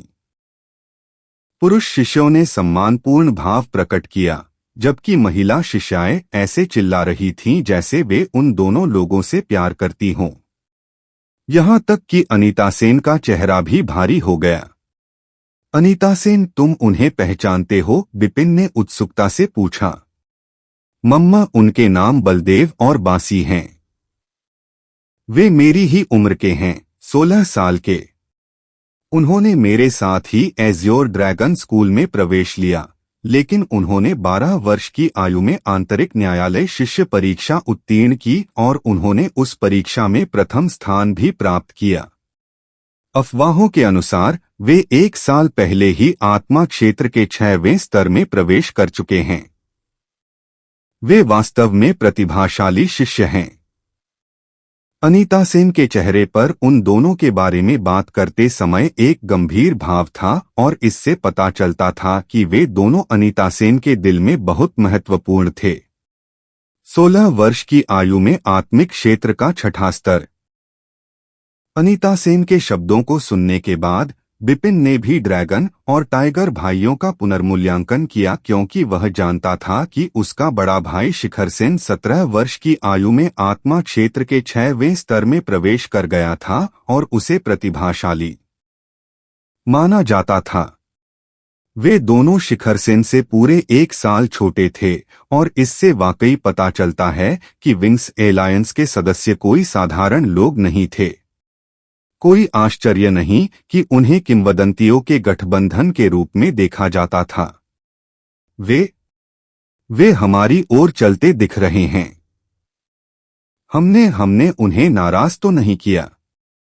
जैसे ही उन्होंने देखा कि उनका लक्ष्य वे ही थे, सेन एलायंस में हर कोई घबरा गया और दीपक सेन भी इसका अपवाद नहीं था। आखिर भाइयों के नाम बहुत प्रसिद्ध थे। विंग्स एलायंस में होने की स्थिति के बिना भी उनकी चमक को छिपाया नहीं जा सकता था। वे ऐसे लोगों को अपमानित करने का साहस नहीं करते थे, क्योंकि यदि वे ऐसा करते तो इसका अर्थ था कि उन्हें आंतरिक न्यायालय में मृत्युदंड दिया जाएगा। लेकिन जैसे जैसे वे करीब पहुंचे, भीड़ ने राहत की सांस ली, क्योंकि उन्हें पता चला कि उनका लक्ष्य बिपिन था। आप बिपिन हैं? बलदेव ने बिपिन को ऊपर से नीचे तक देखा। समस्या? बिपिन ने शांति से उत्तर दिया। ओह! बिपिन की प्रतिक्रिया सुनकर बासी अपनी भौहें सिकोड़ने से खुद को रोक नहीं सका और बिपिन की आलोचना भी करने लगा। यह बहुत बढ़िया है। ड्रैगन और टाइगर भाई बिपिन की तलाश कर रहे थे। वह अभी अभी भीतरी प्रांगण में घुसा है और उसने भाइयों को नाराज कर दिया है।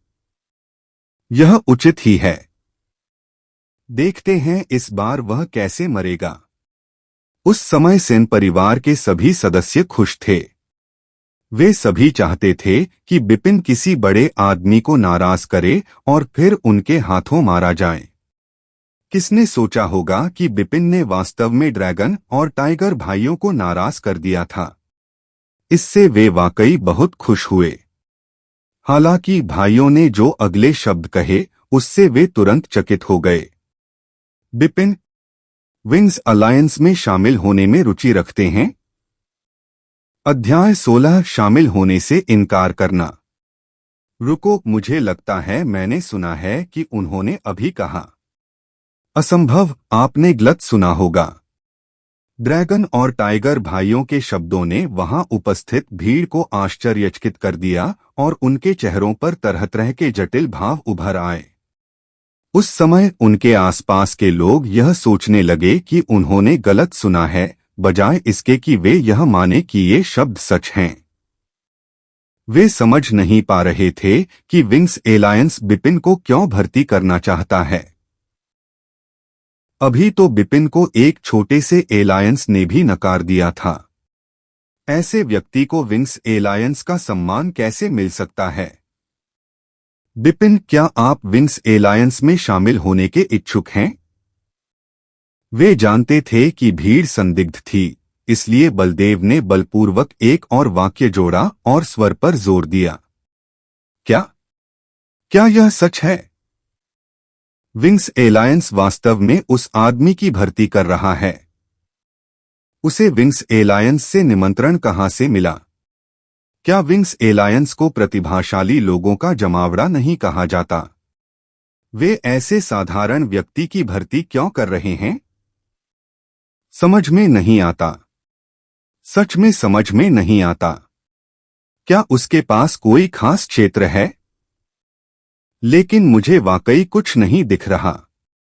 एक छोटा सा गठबंधन भी उसका स्वागत नहीं कर रहा। वह कोई मजबूत व्यक्ति कैसे हो सकता है? इसके साथ ही चर्चाएं तुरंत ही हर जगह तलने के तेल की तरह फैल गईं और सभी की निगाहें बिपिन पर केंद्रित हो गईं।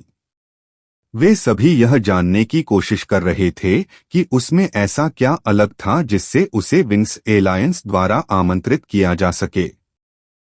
लेकिन कोई बात नहीं, वे यह नहीं देख पाए कि वह युवक किस तरह से अलग था। लेकिन फिर भी हर कोई बिपिन की अनथीम प्रशंसा करता रहा। विंग्स एलायंस, वह स्थान जिसकी अनगिनत शिष्यों को प्रतीक्षा थी और जहां अनगिनत प्रतिभाओं को अस्वीकार कर दिया गया था। यह निश्चित रूप से आंतरिक दरबार के शिष्यों के दिलों की पवित्र भूमि थी। विंग्स एलायंस, अनगिनत शिष्यों के सपने। यह एक ऐसा सपना था जिसकी केवल कल्पना की जा सकती थी और जो पूरा नहीं हो सकता था। लेकिन उसी समय एक व्यक्ति था जिसने पवित्र भूमि में प्रवेश किया और दूसरों के अपूरणीय सपनों को पूरा किया। वे उससे ईर्ष्या क्यों न करें? यह कैसे संभव है बिपिन? वह वास्तव में। लेकिन जिनके चेहरे सबसे बदसूरत थे और जो लोग इसे सबसे ज्यादा स्वीकार नहीं कर सके, वे सेन परिवार के लोग थे। खास तौर पर दीपक सेन। ऐसा लग रहा था जैसे उसे किसी भारी हथौड़े से मारा गया हो।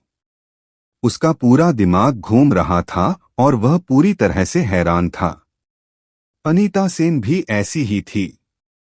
वह बिपिन के बगल में खड़ी थी, अपना छोटा सा मुंह खोला, और उसकी आंखें लगातार झपक रही थीं, जबकि वह हैरानी से बिपिन को घूर रही थी। भीड़ की प्रतिक्रिया को देखते हुए ड्रैगन और टाइगर भाई मुस्कुराए क्योंकि वे प्रसन्न थे। फिर उन्होंने अपनी नजर बिपिन की ओर डाली।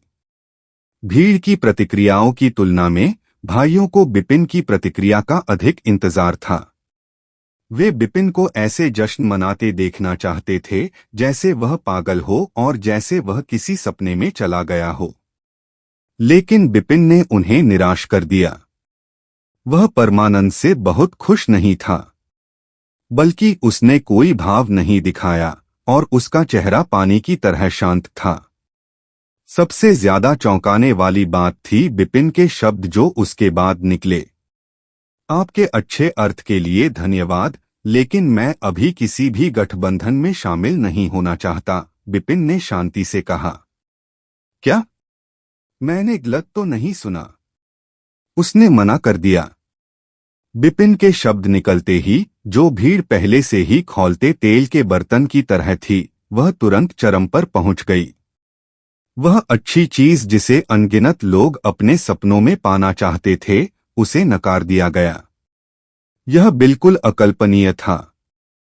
यह उत्तर पाकर ड्रैगन और टाइगर भाइयों के चेहरे पर भी नाराजगी साफ झलक रही थी। बिपिन, अगर तुम हमारे विंग्स एलायंस में शामिल हो जाते हो तो तुम्हें एज्योर ड्रैगन स्कूल में अपने भविष्य के विकास में लाभ ही लाभ होगा। क्या तुम सच में मना करोगे? बलदेव ने सलाह दी और पूछा। मुझे बहुत खेद है, बिपिन का जवाब दृढ़ था। आप? बासी थोड़ा गुस्से में था, लेकिन उसे बाहर निकलने से पहले बलदेव के बढ़े हुए हाथों ने उसे रोक दिया।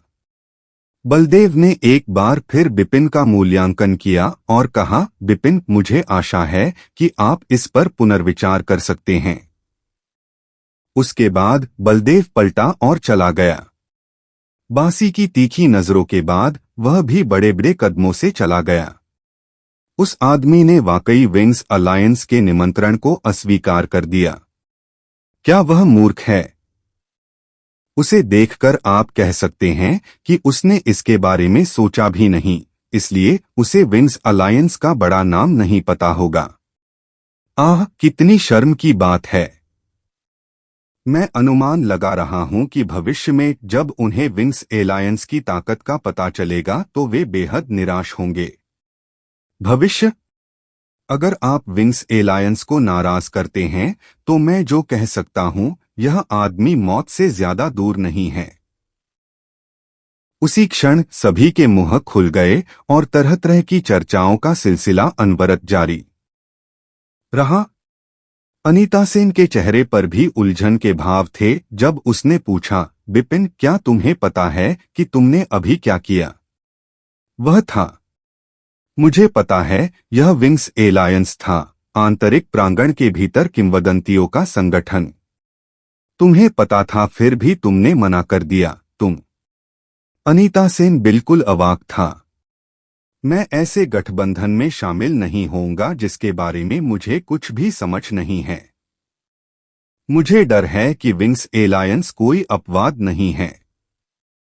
बिपिन मुस्कुराया और उसकी मुस्कान असामान्य रूप से शांत थी। अपने आसपास से आश्चर्यचकित निगाहों की परवाह किए बिना वह सुरुचिपूर्ण ढंग से भीड़ में घुल-मिल गया, जैसे कि उसने कभी विंग्स एलायंस को अपनी आंखों में नहीं देखा था। अनीता सेन उस जगह को देखती रही जहां बिपिन गायब हो गया था। उसकी अभिव्यक्ति बेहद जटिल थी और कुछ देर बाद उसने बुदबुदाया, बिपिन, ऐसा लगता है कि मैं तुम्हें कम ही देख पा रही हूं। दरअसल बिपिन भी विंग्स एलायंस के निमंत्रण से हैरान था, लेकिन क्योंकि यह अप्रत्याशित था, इसलिए उसने दृढ़ता से मना कर दिया। आखिर उसके शरीर में एक रहस्य था जो दूसरों को नहीं पता चल सकता था।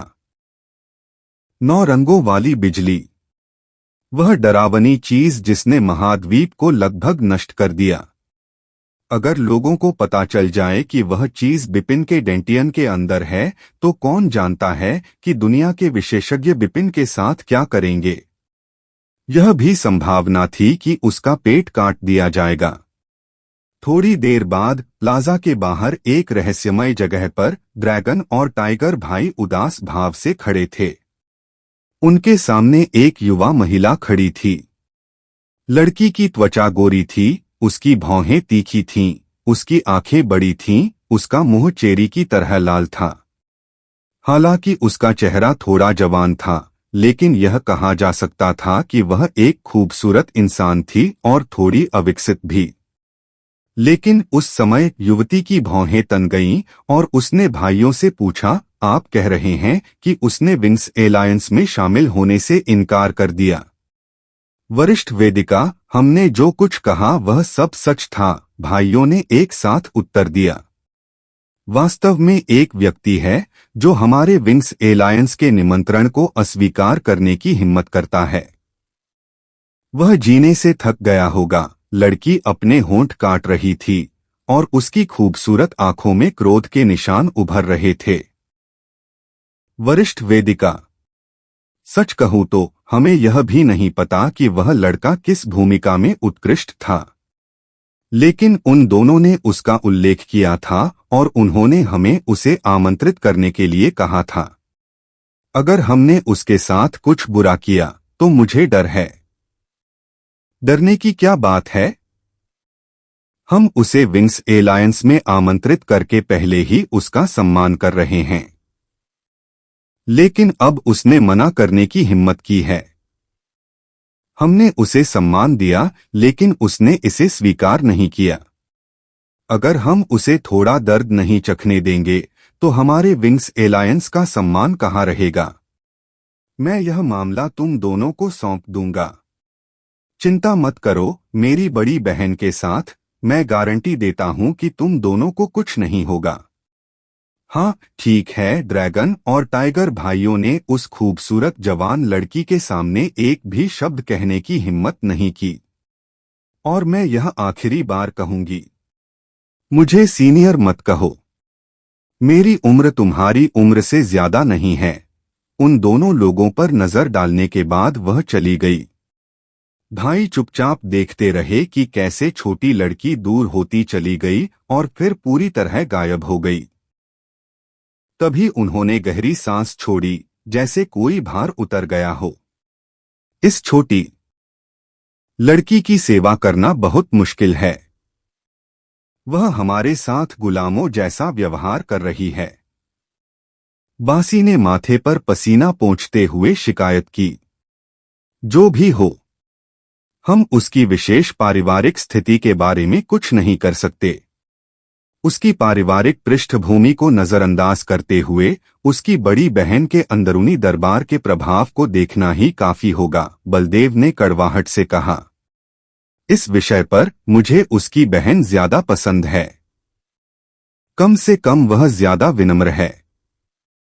कोमल, तुमने उसे हिंसक होते हुए नहीं देखा। यह वेदिका से भी ज्यादा डरावनी है। इन दो बहनों के संयोजन को ईश्वर वेद कहा जाता है। सुंदरता तो है, लेकिन मुझे सौम्यता नहीं मिली है। लेकिन अब हमें क्या करना चाहिए? क्या हमें वाकई उस बिपिन का ख्याल रखने की जरूरत है? चलो उसे उचित चेतावनी देते हैं, लेकिन हम बहुत ज्यादा नहीं बोल सकते।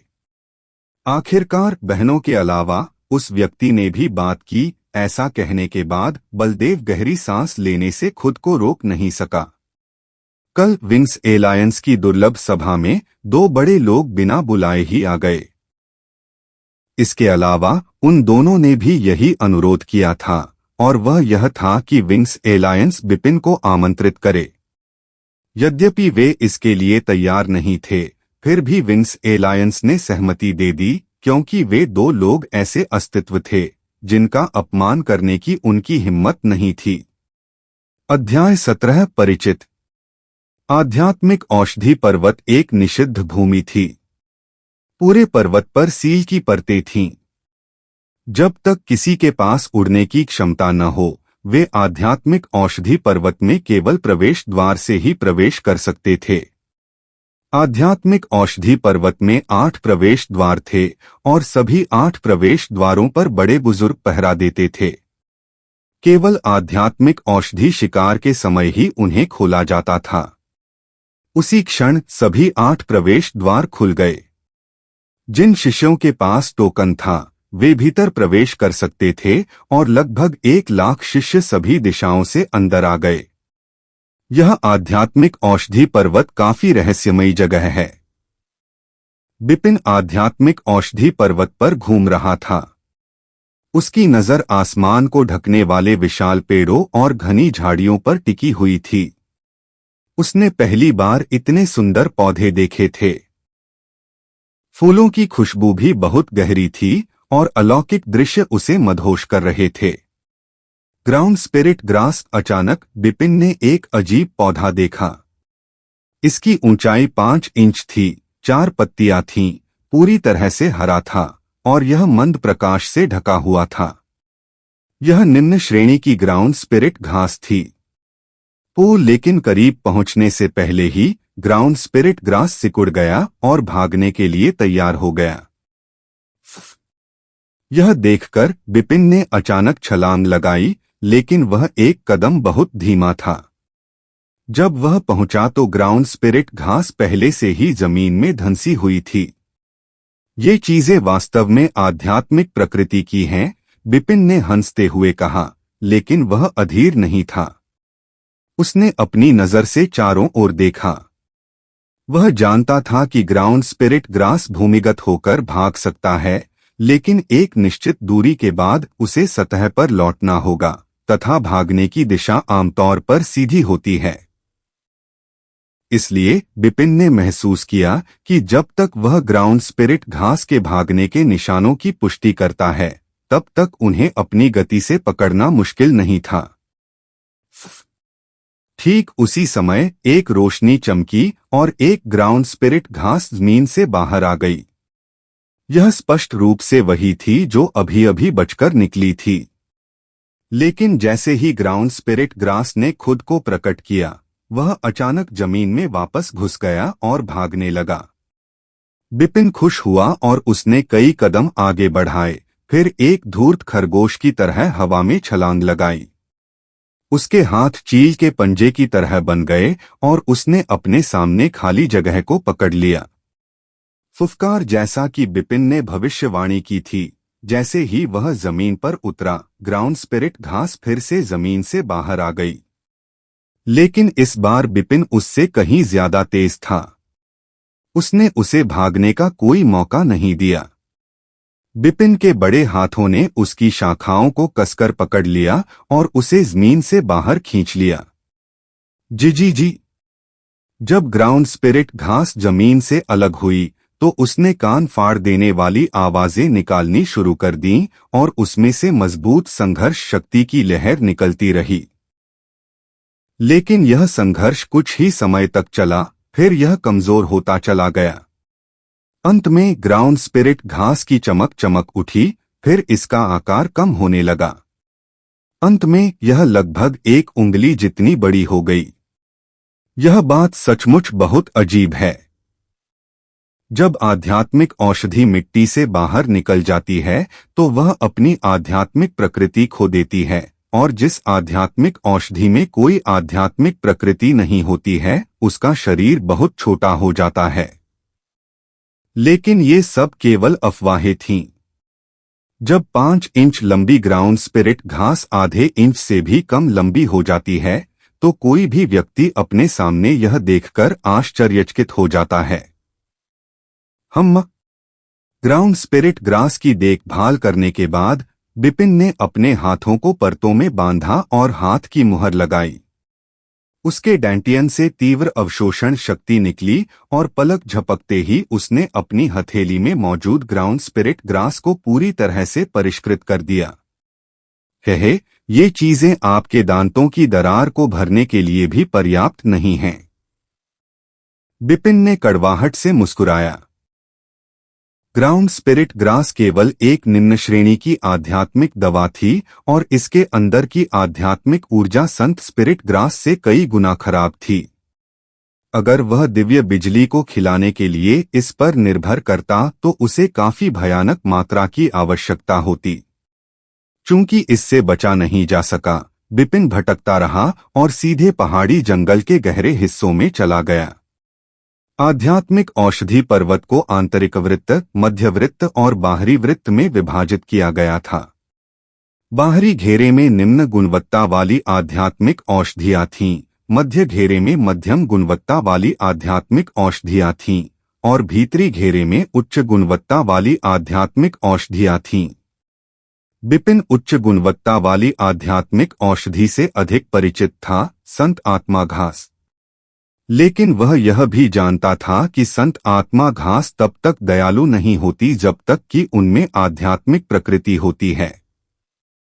न केवल वे लोगों को देखकर भाग जाते थे, बल्कि उनके पास बहुत शक्तिशाली आक्रमण शक्ति भी थी। अफवाहों के अनुसार एक संत आत्मा घास रैंक 6 भयंकर जानवर के बराबर थी। इसका यह भी मतलब था कि आत्मा क्षेत्र के 6वें स्तर पर न होने पर आप इसे हरा नहीं पाएंगे। यही कारण था कि इनर सर्कल को निषिद्ध क्षेत्र माना जाता था और बहुत कम लोग इसमें प्रवेश करने की हिम्मत रखते थे। बिपिन ने भी उन डरावने लोगों का शिकार करने की योजना नहीं बनाई थी, इसलिए उसका लक्ष्य मध्य सर्कल था। मध्यम गुणवत्ता वाली आध्यात्मिक औषधि स्काई स्पिरिट ग्रास थी। किंवदंतियों के अनुसार यह जमीन पर चिपक सकती थी और तेजी से दौड़ सकती थी।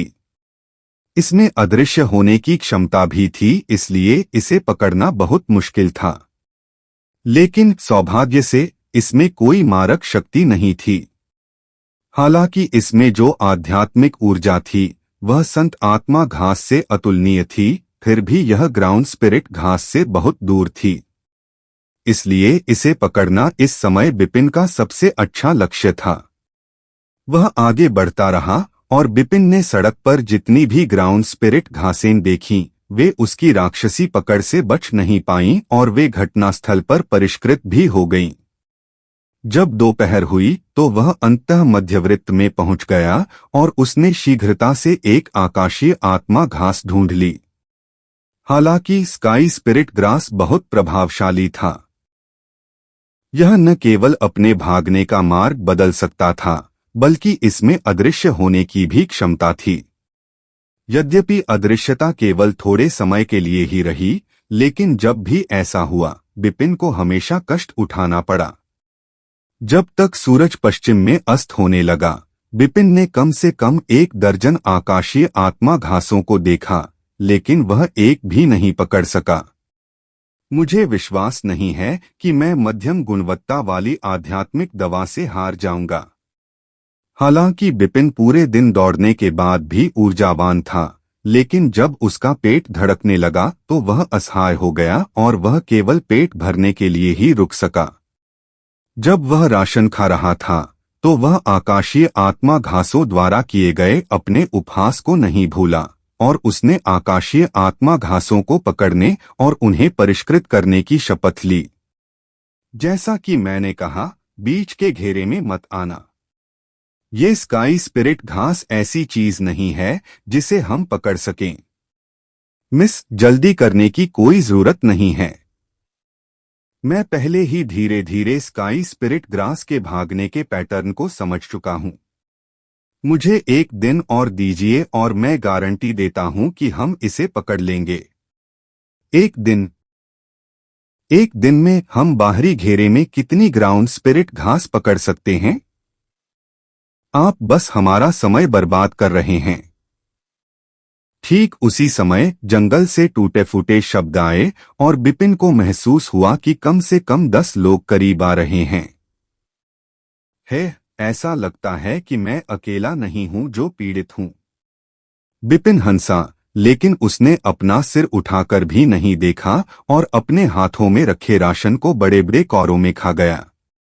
मिस देखो, यह बिपिन लगता है। लेकिन जब एक आश्चर्यचकित लेकिन साथ ही नकली आवाज सुनाई दी तो बिपिन को पता चल गया कि वह एक परिचित व्यक्ति से मिला है। उसने अपना चेहरा उठाया और देखा। 10 आकृतियां उसे घूर रही थीं और वे सभी परिचित चेहरे थे। जो युवती आगे चल रही थी उसका नाम हिमांशी था। वह बिपिन से 1 साल छोटी थी और उसे बिपिन की चचेरी बहन कहा जा सकता था। हालांकि हिमांशी अनीता सेन की तरह प्यारी और सुंदर नहीं थी, फिर भी उसके पास कुछ खूबसूरती थी, खासकर उसकी बर्फ जैसी सफेद त्वचा जो उसके नाम से मेल खाती थी। हिम का मतलब बर्फ है, लेकिन वह विजय सेन और अजय सेन जैसी ही थी। वह बिपिन को तब से पसंद नहीं करती थी जब वे छोटे थे और वह दुश्मन सेना से संबंधित थी। हिमांशी के पीछे 9 लोग थे। हालांकि उनका उपनाम सेन था, लेकिन सख्ती से कहें तो वे सेन परिवार का हिस्सा नहीं थे। वे सेन परिवार के नौकर थे, लेकिन चूंकि उनके माता पिता सेन परिवार में कुछ दर्जा रखते थे, इसलिए वे एक ही समय में एज्योर ड्रैगन स्कूल में दाखिल हो गए। लेकिन मजेदार बात यह थी कि वे लोग भी बिपिन को नीची नजर से देखते थे। ओह, यह तुम हो बिपिन?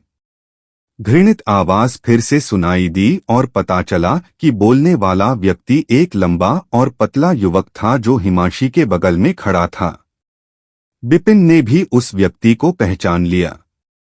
उसे गयासेन कहा जाता था और जब वह छोटा था तब से उसे हिमांशी के साथ रहना पसंद था। वह हिमांशी की परछाई था।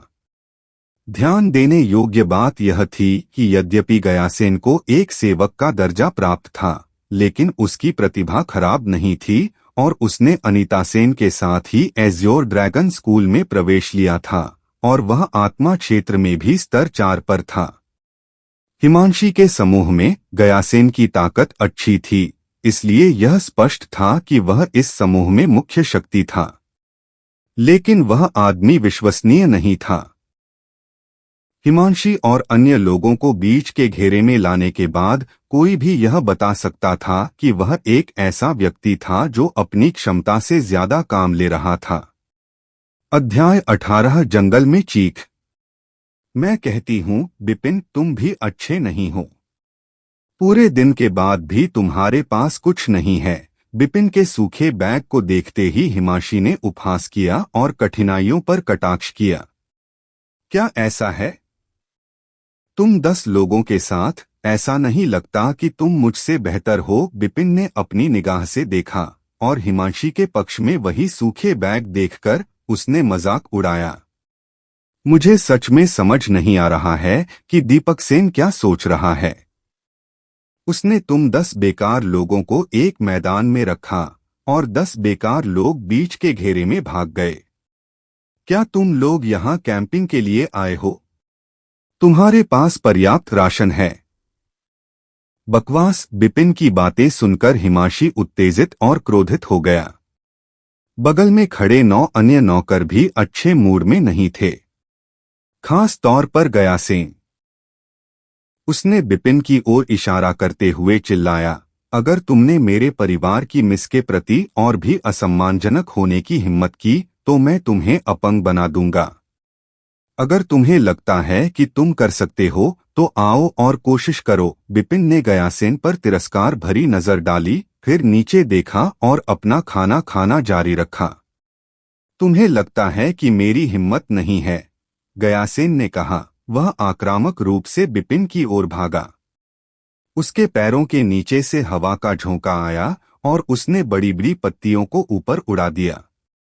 उसने पूरी तरह से आत्मा के क्षेत्र के चौथे स्तर की शक्ति का प्रदर्शन किया। लेकिन जैसे ही गयासेन बिपिन के करीब पहुंचा, बिपिन ने अचानक अपना सिर उठाया और एक जोड़ी ठंडी आंखें एक तेज चाकू बिपिन के साथ नहीं लड़ सकता था। गु अपनी लार को गहराई से निगलने के बाद गयासेन तुरंत मुड़ा और वापस भाग गया। उस दृश्य ने हिमांशी और अन्य लोगों को वास्तव में यह नहीं समझा दिया कि क्या करना है। वह बिना लड़े ही वापस क्यों लौट आया? क्या यह थोड़ा शर्मनाक नहीं था? अगर उन्हें पता होता कि गयासेन केवल बिपिन की आंखों के भाव से ही डर गया था, तो उन्हें लगता कि उन्होंने और भी अधिक अपना मान खो दिया है। गयासेन, तुम्हें क्या हुआ? हिमांशी ने गुस्से से कहा। मिस, मैं गयासेन को समझ नहीं आया कि क्या जवाब दे। बेकार कचरा। गयासेन की कमजोर नजर को देखकर हिमांशी ने गुस्से में अपने दांत काटे, लेकिन उसे समझ नहीं आया कि क्या करे। आखिर में वह सिर्फ बिपिन से गुस्से से कह पाई, बिपिन, तुम वाकई बड़े हो गए हो। क्या तुम भूल गए कि जब तुम छोटे थे तो धवल ने तुम्हें पीटा था? मैं तुम्हें चेतावनी दे दूं। बेहतर होगा कि तुम सेन परिवार के पास कभी वापस न लौटो, वरना मैं तुम्हें धवल से और भी ज्यादा पिटवा दूंगा। हिमांशी की बातें सुनकर बिपिन ने अचानक अपने दोनों हाथ कस लिए और उसके हाथों में मौजूद राशन पूरी तरह चूर्ण में बदल गया। कोर के घूमने के साथ ही उसके साथ एक तूफान आया और इसने हिमांशी और अन्य लोगों को लगातार पीछे की ओर उड़ा दिया। यहां तक कि गयासेन को भी विरोध करने में कठिनाई हुई। धवल सेन, एक ऐसा व्यक्ति जिसने पहले बिपिन को बहुत अपमानित किया था। बिपिन कभी नहीं भूलेगा, वह जो केवल 8 साल का था, उसे 10 साल के धवल सेन ने इस हद तक पीटा कि वह खड़ा भी नहीं हो सकता था। बिपिन पूरे आधे महीने तक बिस्तर पर रहा था। महत्वपूर्ण बात यह थी कि जब शिखर सेन ने जाकर धवल को ढूंढा तो शिखर सेन को भी बुरी तरह पीटा गया था। वह चीज बिपिन के दिल में कांटा बन गई थी। एक ऐसा कांटा जो अगर निकाला न जाए तो हमेशा दर्द देता रहेगा। बिपिन ने धीरे से अपना सिर उठाया और उसकी आंखों से एक घनी ठंडी आभा फैल गई। उसने बेहद ठंडे लहजे में हिमांशी से कहा, हिमांशी, धवल से कहो कि मैं इस साल की सभा में वापस आऊंगा। सुनिश्चित करो कि वह घुटने टेकने और भीख मांगने की तैयारी करे। और अब बेहतर होगा कि तुम सब तुरंत मेरी नजरों से ओझल हो जाओ, वरना मैं तुम्हें पछताने पर मजबूर कर दूंगा। अगर वे सामान्य परिस्थितियों में होते तो हिमांशी निश्चित रूप से बिपिन से बात करती, लेकिन अब उसके पास ऐसा करने की हिम्मत नहीं थी। उस समय बिपिन जो आभा उत्सर्जित कर रहा था, वह उसके पैरों को कमजोर करने और शरीर को कांपने के लिए पर्याप्त था। वह जानती थी कि इस भावना को डर कहा जाता है। अंत में हिमांशी ने कुछ भी नहीं कहा और मुड़कर पहाड़ों और जंगल में आगे चला गया। गयासेन और अन्य लोगों के लिए वे भी जल्दी से पीछे चले गए, क्योंकि वे हिमांशी के समान ही थे, क्योंकि वे बिपिन की आभा का विरोध करने में असमर्थ थे। हिमांशी और अन्य लोगों के चले जाने के बाद बिपिन ने अपना सामान पैक किया और आगे बढ़ गया। वह जानता था कि धवल कोई तेल बचाने वाला दीपक नहीं था। न केवल वह सेन परिवार के भीतर लड़ाई में सबसे अच्छा था, बल्कि आज भी वह शिखर सेन से बमुश्किल पीछे था। धवल सेन सेन परिवार से था और शिखर सेन के अलावा वह एकमात्र ऐसा व्यक्ति था जो प्रथम श्रेणी के स्कूल में प्रवेश पाने में सक्षम था। प्रथम श्रेणी के स्कूल में प्रवेश पाने में सक्षम होना ही मार्शल साधना में उसकी प्रतिभा को दर्शाता है। जब से धवल ने स्कूल में प्रवेश किया था, तब से वह सेन परिवार में वापस नहीं लौटा था, इसलिए किसी को नहीं पता था कि उसके पास किस तरह की ताकत थी। हालांकि बिपिन को लगा कि इस साल धवल सेन वापस आ जाएगा। आखिरकार उसके अपने पिता भी उम्मीदवारों में से एक थे। धवल सेन की प्रतिभा के लिए भले ही वह आत्मा क्षेत्र के 6वें स्तर तक नहीं पहुंचा, वह कम से कम 5वें स्तर पर होगा। इसलिए बिपिन को जल्दी से अपनी ताकत बढ़ानी चाहिए और कम से कम आत्मा क्षेत्र के 5वें स्तर तक पहुंचना चाहिए। आह! मुझे मत छुओ! लेकिन बिपिन के कुछ दूर चलने से पहले ही जंगल से एक तीखी चीख आई। वह आवाज हिमांशी की थी। उसी क्षण बिपिन ने भौहें सिकोड़ी और कुछ हिचकिचाहट के बाद वह आवाज की दिशा की ओर भागा। उसी समय पहाड़ों के एक खाली इलाके में एक असहनीय दृश्य घटित हो रहा था। गयासेन और बाकी 9 लोग डर से भरे चेहरों के साथ किनारे पर खड़े होकर कांप रहे थे।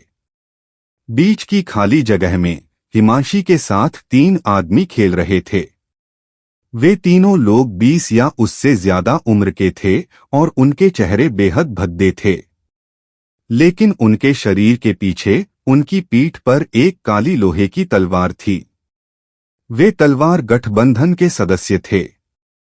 जूनियर, डरने की कोई जरूरत नहीं है। हमारा कोई बुरा इरादा नहीं है और हम बस आपसे थोड़ी बातचीत करना चाहते हैं। उनमें से एक नर, जिसके पूरे चेहरे पर दाग थे, हिमांशी के बैंगनी कपड़े खींच रहा था। उसकी एक आस्तीन पहले ही फाड़ दी गई थी और इससे उसकी बर्फ जैसी सफेद त्वचा नजर आ रही थी। यह काफी गोरी है, मुझे ऐसी कोमल लड़कियां पसंद हैं। बाकी 2 लोग भी हिमांशी के शरीर को छू रहे थे। उनकी आंखें चमक रही थीं और उनके मुंह से लार टपक रही थी। हम एक ही स्कूल से हैं। क्या तुम्हें डर नहीं है कि अगर तुम मेरे साथ ऐसा व्यवहार करोगे तो बड़े लोग तुम्हें सजा देंगे? हिमांशी का चेहरा पहले से ही आंसुओं से भरा हुआ था क्योंकि वह बिना ताकत के संघर्ष कर रही थी। जूनियर, हम तुम्हारी रक्षा कर रहे हैं।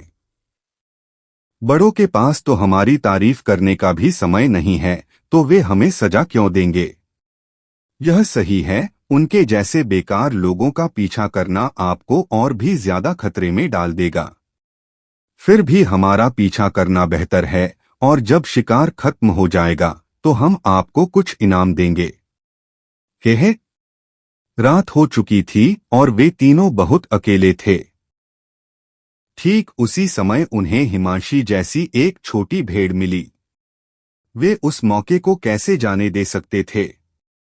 वरिष्ठों, कृपया हमारे परिवार की मिस को जाने दो, गयासेन ने कांपते हुए विनती की। अपनी बात पूरी करने से पहले ही तलवार गठबंधन के सदस्यों में से एक ने अपनी काली लोहे की तलवार निकाली, गयासेन की ओर लहराई और गयासेन के शरीर के सामने एक तेज हवा बह गई। पफ! उस तेज हवा के बाद गयासेन के पैरों के ऊपर एक खूनी घाव दिखाई दिया और एक धमाके के साथ वह जमीन पर घुटनों के बल गिर पड़ा। आत्मा क्षेत्र का 5वां स्तर। यह देखकर सेन परिवार की भीड़ डर के मारे पीछे हट गई। हवा को ब्लेड की तरह इस्तेमाल करने और गयासेन को एक वार में हराने में सक्षम होना बिना किसी संदेह के आत्मा क्षेत्र में 5वें स्तर की साधना शक्ति थी। अध्याय 19, मुझे न्याय कहा जाता है। तुरंत चले जाओ और मैं तुम्हें जीने दूंगा। जब उस व्यक्ति ने गयासेन और अन्य लोगों पर ठंडी चमकदार लोहे की तलवार तान दी तो उसके स्वर में हत्या की मंशा प्रकट हो गई। जीवन की धमकियों का सामना करते हुए सेन परिवार और अन्य लोगों की भावनाएं हिल गईं और कुछ लोग तो वापस जाने लगे। यद्यपि हिमांशी उनके स्वामी थे और सेन परिवार के प्रति उनके मन में बहुत सारे एहसान थे, लेकिन जब निर्णय उनके अपने जीवन से संबंधित था तो उनका चुनाव वास्तव में बहुत सरल था। आप सभी। हिमांशी के दिल में कुछ अकथनीय कड़वाहट थी जब उसने देखा कि नौकर उसे छोड़ने के बारे में सोच रहे हैं। छोटी उम्र से वे लोग उसके साथ रहे और तब से उसके सभी आदेशों का पालन किया। वह डांटना चाहती थी, फिर भी वह बहुत असहाय थी क्योंकि वह जानती थी कि उसका अंत हो चुका है। एज्योर ड्रैगन स्कूल में उसका कोई प्रभाव या शक्ति नहीं थी और जिन लोगों को वह अपमानित नहीं कर सकती थी उनके खिलाफ, भले ही वह दागी थी, वह केवल इसे सहन कर सकती थी क्योंकि वह अभी भी मरना नहीं चाहती थी। लेकिन जैसे ही हिमांशी निराश हो रहा था, एक छाया राक्षस की तरह जंगल से बाहर निकली और हिमांशी के सामने आ गई। Bang bang bang. उतरने के बाद उस व्यक्ति ने बिजली की गति से हमला किया। हथेली के अनगिनत प्रतिरूप अपने साथ हत्या की मंशा लेकर आए और वे सीधे तलवार गठबंधन के 3 लोगों की ओर उड़े। हुश हुश हुश। तलवार गठबंधन के 3 सदस्यों को यह अचानक परिवर्तन देखकर आश्चर्य हुआ। उन्होंने अपने पैर के अंगूठे से जमीन पर थपथपाया और अचानक पीछे की ओर छलांग लगा दी। उन्होंने अपनी नजरें केंद्रित कीं और तीनों ने पाया कि उन पर अचानक हमला करने वाला व्यक्ति एक युवा व्यक्ति था। लेकिन सबसे ज्यादा हैरान तो हिमांशी थी। उसने कभी नहीं सोचा होगा कि जब वो लोग जिन पर वो सबसे ज्यादा भरोसा करती थी, उसे छोड़ने के बारे में सोच रहे थे, तो बिपिन अपनी सुरक्षा को नजरअंदाज करते हुए उसके सामने खड़ा होगा। तुम कौन हो? तुमने मेरे अच्छे अवसर को बाधित करने की हिम्मत की? तलवार गठबंधन के सदस्य, जिसके चेहरे पर दाग थे, ने गुस्से से चिल्लाते हुए बिपिन की ओर इशारा किया।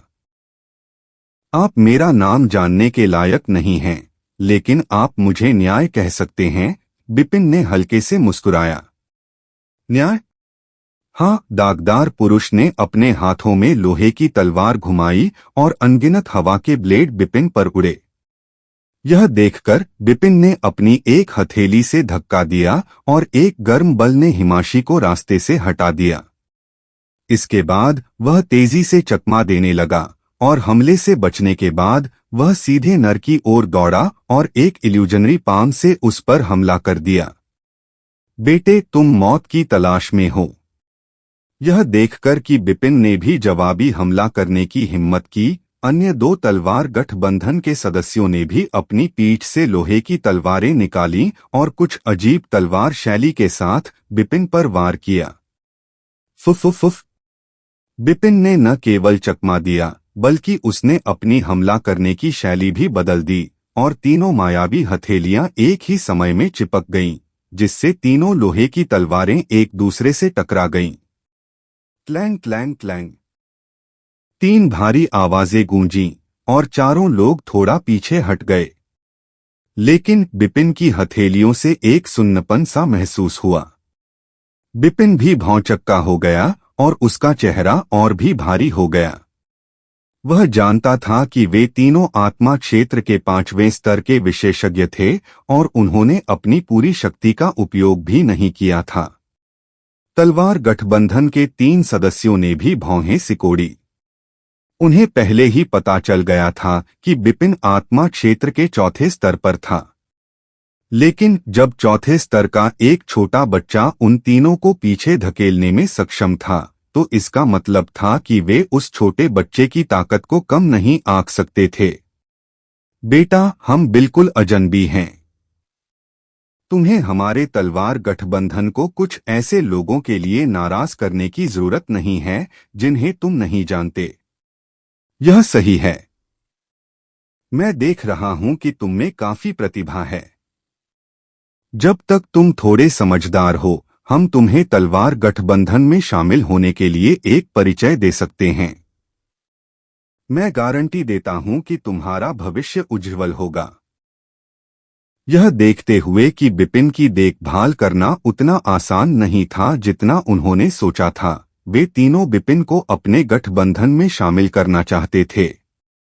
बिपिन ने उन शब्दों को सुनकर कोई प्रतिक्रिया नहीं दी, लेकिन हिमांशी तुरंत और अधिक घबरा गया। उसका और बिपिन का गहरा इतिहास था और बिपिन के पास वास्तव में उसकी मदद करने का कोई कारण भी नहीं था। अब जब तलवार गठबंधन ने ऐसी शर्तें खोल दी हैं, तो वह वास्तव में चिंतित थी कि बिपिन उसे किनारे कर देगा और उसे छोड़ देगा। लेकिन वह यह भी जानती थी कि बिपिन से सुरक्षा की उम्मीद करना तर्क से परे था। हालांकि उसके सामने बिपिन ही उसकी एकमात्र उम्मीद थी। तलवार गठबंधन। मुझे लगता है कि इसे जानवर गठबंधन कहा जाना बेहतर है। तुम मुझे अपने गठबंधन में शामिल करना चाहते हो? हाँ, विपिन ने गुस्से में मुंह में लार थूकी। आप हम पर यह सब थोप रहे हैं, यह देखकर कि रस्सी से बांधने का प्रयास विफल हो गया और इसके बजाय उन्हें अपमानित होना पड़ा। वे तीनों क्रोधित हो गए और लोहे की तलवार पकड़ते हुए उन्होंने विपिन पर हमला करना शुरू कर दिया। यह स्पष्ट था कि तीनों लोगों ने इस बार अपनी असली ताकत का इस्तेमाल किया। तलवार अभी आई भी नहीं थी कि हवा आ गई। विपिन को भी अपनी आंखें सिकोड़नी पड़ी और इसे गंभीरता से लेना पड़ा। तुम क्या देख रहे हो? तुम जाना नहीं चाहते? मेरी दुष्ट विनाशक शक्ति को प्रभावित मत करो। विपिन ने पहले हिमाशी और बाकी लोगों पर चिल्लाया।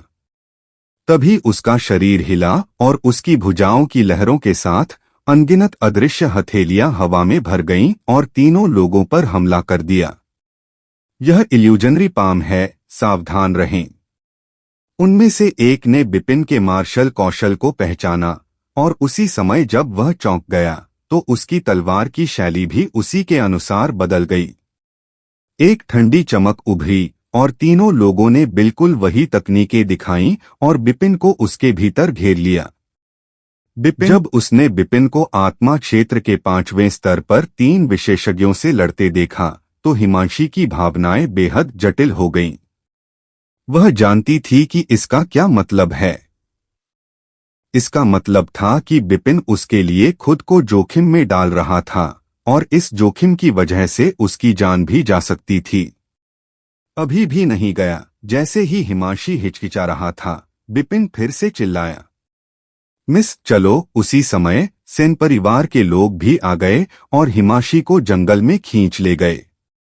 मुझे छोड़ दो। हिमांशी ने उन लोगों को दूर फेंक दिया और विपिन को अर्थपूर्ण दृष्टि से देखा। विपिन को तलवारों की छवियों से घिरा हुआ और संघर्ष करने की पूरी कोशिश करते हुए देखकर हिमांशी ने अपने दांत पीस लिए, मानो वह कोई बहुत कठिन निर्णय ले रही हो। छोड़ो, विपिन एक बार फिर चिल्लाया। उस पल हिमांशी का कमजोर शरीर हिल गया और उसकी आंखों के कोने से 2 चमकते आंसू बह निकले। धन्यवाद कहकर वह जंगल में वापस चली गई। बेटे, तुमने मेरे अच्छे मौके में बाधा डालने की हिम्मत की। मैं आज तुम्हें अपंग बना दूंगा। अपने मुंह के ठीक सामने से मोटा मांस निकलता देख वे तीनों क्रोध से जल उठे। उनकी तलवारें शरीर के महत्वपूर्ण बिंदुओं पर निशाना साध रही थीं और वे विपिन को मारना चाहते थे। यह आपकी ताकत पर निर्भर करेगा। हालांकि विपिन के चेहरे से पता चल रहा था कि वह अपनी पकड़ बनाए हुए था, लेकिन उसे दबाव भी महसूस हो रहा था। 3 लोगों के खिलाफ जो उससे एक स्तर ऊपर थे, उसे वास्तव में बहुत तनाव हो रहा था। वे 3 लोग, हालांकि वे असाधारण लोग नहीं थे, लेकिन न केवल उनके हाथों में तलवार मजबूत थी, बल्कि उन्होंने जो मार्शल कौशल विकसित किया था उससे ऐसा लगा कि उनके हाथों में धारदार हथियार का इस्तेमाल चरम सीमा तक किया जा सकता था। इसके अलावा उन तीनों ने अपनी शक्तियों को एक साथ मिला लिया था, इसलिए विपिन को उनके खिलाफ जाने में काफी मुश्किलें आ रही थीं। सबसे महत्वपूर्ण बात यह थी कि विपिन अपनी 3 थंडर शैलियों को उजागर नहीं करना चाहता था, इसलिए उसने फैसला किया कि वह अब उन तीनों के साथ खिलवाड़ नहीं करना चाहता। फुफ। इस बिंदु पर सोचते हुए विपिन ने एक चाल चली, फिर हवा में छलांग लगाई और बिजली की तरह उनके 3 पुरुष घेरे से बाहर कूद गया। तुम तीनों कूड़ा, कोशिश करो और मुझे पकड़ो। बाहर कूदने के बाद विपिन ने उन्हें ताना मारा और मुस्कुराया, फिर एक बंदर की तरह जंगल में छलांग लगा दी। भागना चाहते हो? पीछा करो। विपिन को भागते देख तीनों लोग उसे कैसे जाने देते। वे जल्दी से उसके पीछे भागे, लेकिन फिर भी उन्होंने विपिन को कम आंका। भले ही उन्होंने अपनी आध्यात्मिक शक्ति का अधिकतम उपयोग किया और सभी प्रकार के मार्शल कौशल का उपयोग किया, लेकिन उनके पास बिपिन का पीछा करने का कोई रास्ता नहीं था। उनके बीच हमेशा एक दूरी थी। अध्याय 20,000 अस्थि कब्रिस्तान। अरे वाह! क्या यह आदमी बंदर का पुनर्जन्म है? वह इतना तेज कैसे है? यह लड़का सरल नहीं है। इतनी उम्र में भी उसमें इतनी ताकत है और वह हमारी तलवारबाजी से भी बच सकता है। उसमें बहुत ज्यादा प्रतिभा होनी चाहिए। यह सही है। यह पहली बार है कि मैंने किसी को इल्यूजनरी पाम का इस स्तर तक इस्तेमाल करते देखा है। अगर वह विकसित होता रहा तो वह पूरी तरह से अकल्पनीय होगा। इस वजह से हम उसे यहां से जिंदा नहीं जाने दे सकते, वरना वह अंतहीन मुसीबतें खड़ी कर देगा। तीनों लोगों ने बिपिन की ताकत को जितना अधिक समझा, उनका दिल उतना ही ठंडा होता गया। उन्होंने पहले ही धीरे धीरे आध्यात्मिक चिकित्सा पर्वत पर बिपिन को मारने का फैसला कर लिया था। उन तीनों की रफ्तार बहुत तेज है, मैं उनसे पीछा भी नहीं छुड़ा सकता। उसी समय बिपिन उन तीन लोगों की ताकत से अवाक रह गया। हालांकि उसकी ताकत उसी स्तर के लोगों से कहीं ज्यादा थी, लेकिन एक पूरे स्तर ऊपर के लोगों के सामने वह थोड़ा कमजोर महसूस कर रहा था। लेकिन सौभाग्य से बिपिन के पास अपने डेंटियन में बहुत सारी आध्यात्मिक ऊर्जा थी। उसे विश्वास था कि अगर वह भागता रहेगा तो वे तीनों अपनी सहन शक्ति के कारण उसका पीछा करना बंद कर देंगे। हालांकि बिपिन एक और समस्या पर विचार कर रहा था। तलवार गठबंधन की शक्ति छोटी नहीं थी। भविष्य में आध्यात्मिक चिकित्सा पर्वत छोड़ने के बाद अगर वे तीनों तलवार गठबंधन की शक्ति का उपयोग उसे नुकसान पहुंचाने के लिए करते हैं तो यह परेशानी होगी। यही कारण था कि बिपिन इस बात को लेकर झिझक रहा था कि ऐसा मत करो या आराम मत करो। तो वह या तो अपनी 3 थंडर स्टाइल्स का प्रदर्शन करके तीनों लोगों को चुप करा देगा या फिर कुछ भी नहीं करने वाला था। लेकिन अंत में उसने उस विचार को दूर कर दिया। आखिरकार एक ही स्कूल के लोगों को मारना एक बहुत बड़ा अपराध था और अगर कोई निशान पाया गया तो संभावना है कि पूरा सेन परिवार भी प्रभावित होगा। लेकिन ठीक उसी समय बिपिन को आश्चर्य हुआ कि उसके चारों ओर सफेद किरणें दिखाई दीं। क्योंकि आकाश में पहले से ही अंधेरा था, जब प्रकाश की किरणें दिखाई दीं तो वे असामान्य रूप से चमकदार लग रही थीं और वे बेहद अजीब थीं। यह है। वह रोशनी और भी तेज होती गई और उसने जंगल को ऐसे रोशन कर दिया जैसे दिन हो। लेकिन बिपिन को जो चीज हैरान कर रही थी वह थी उसके चारों ओर मौजूद अनगिनत सफेद हड्डियां। जंगल में सफेद हड्डियों का विशाल ढेर लगा हुआ था। वे समुद्र की तरह असीम थे। वे हड्डियां बहुत खास थीं। न सिर्फ वे जेड की तरह साफ सफेद थीं, बल्कि हर हड्डी से एक भारी आभा निकल रही थी। बिपिन को घुटन महसूस हुई क्योंकि उस पर अनगिनत आभाओं का दबाव था जो एक दूसरे पर ढेर हो गई थीं। उसके कदम भारी हो गए और उसके पूरे शरीर की ताकत खत्म हो गई। इस जगह क्या है? बिपिन को बहुत आश्चर्य हुआ। विशेष हड्डियां आम लोगों के पास नहीं थीं, जिसका मतलब था कि सफेद हड्डियों के मालिक काफी कुशल रहे होंगे। साधना में एक निश्चित स्तर पर पहुंचने के बाद ही कोई व्यक्ति अपनी हड्डियों के क्षय के बिना मर सकता था। न केवल वे जेड की तरह सफेद थे, बल्कि उनमें अभी भी अन्य लोगों को रोकने के लिए एक निश्चित मात्रा में दबाव था। ऐसी चीजें थीं जिन्हें बिपिन समझ नहीं पाया। न केवल उसे समझ में नहीं आया कि इतने सारे विशेषज्ञ कहाँ से आए हैं, क्योंकि यहाँ इतनी सारी सफेद हड्डियां होना सामान्य ज्ञान से परे था। आध्यात्मिक औषधि पर्वत एक निषिद्ध भूमि थी। लगभग हर दिन बुजुर्ग यहाँ गश्त करते थे। वे इतनी सारी सफेद हड्डियां यहाँ कैसे छोड़ सकते थे और उनकी परवाह नहीं कर सकते थे? आश्चर्य के अलावा बिपिन को घबराहट होने लगी थी। जितना वह इसके बारे में सोचता उतना ही उसे लगता कि यह सही नहीं है। जितना वह इसके बारे में सोचता उसकी रीढ़ में उतनी ही सिहरन पैदा होती। आखिर वह सिर्फ 15 साल का युवक था। ऐसे अंधेरे जंगल में फंसने पर जाहिर है उसके दिल में डर तो होगा ही। वह है। अचानक बिपिन की आंखें चमक उठीं। उसने चौंक कर देखा कि दूर से एक छाया सफेद हड्डियों के बीच शांति से चल रही थी।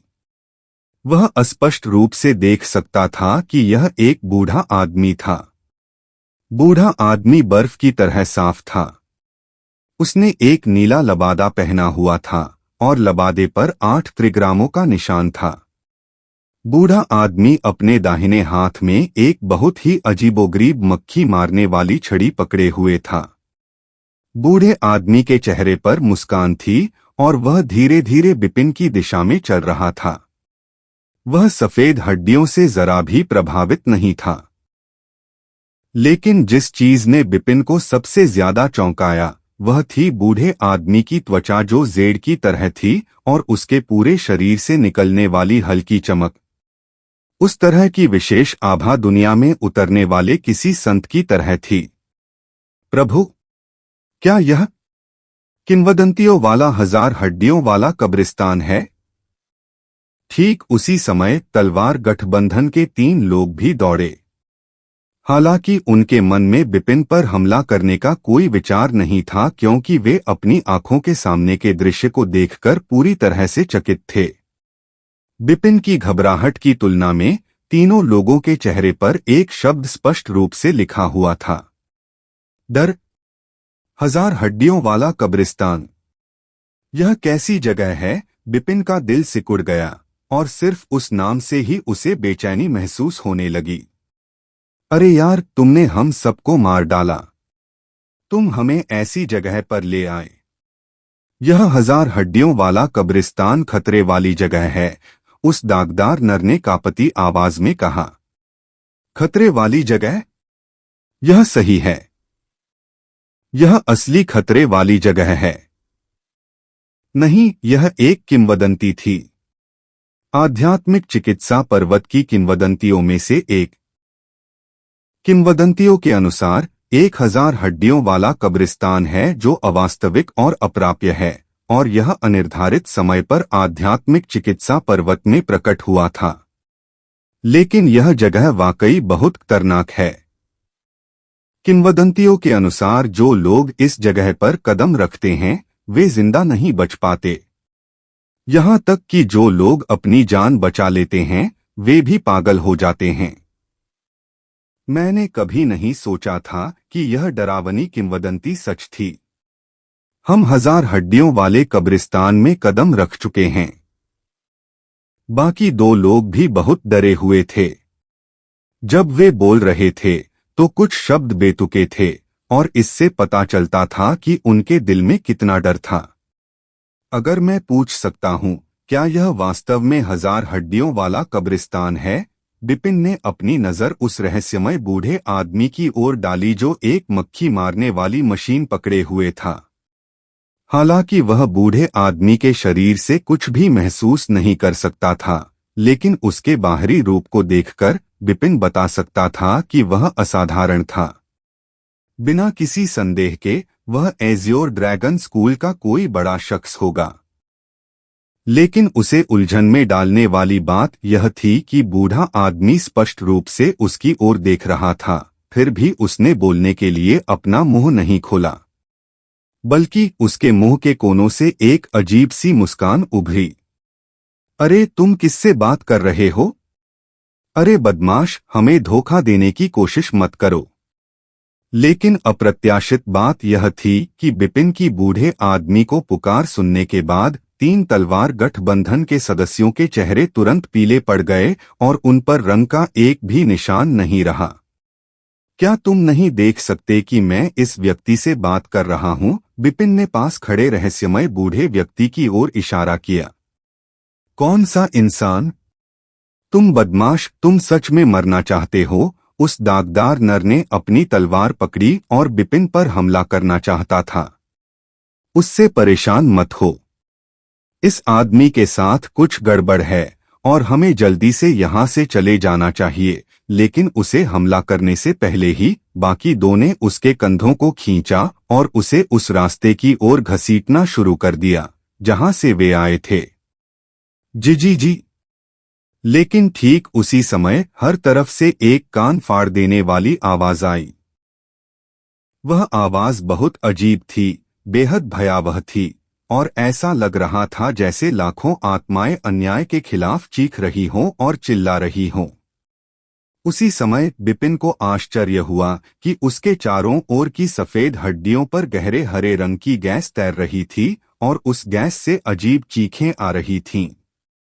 लेकिन जिस बात ने बिपिन को सबसे ज्यादा असहज कर दिया वह यह थी कि अजीब गहरे हरे रंग की गैस बिपिन और अन्य लोगों की ओर तैर रही थी।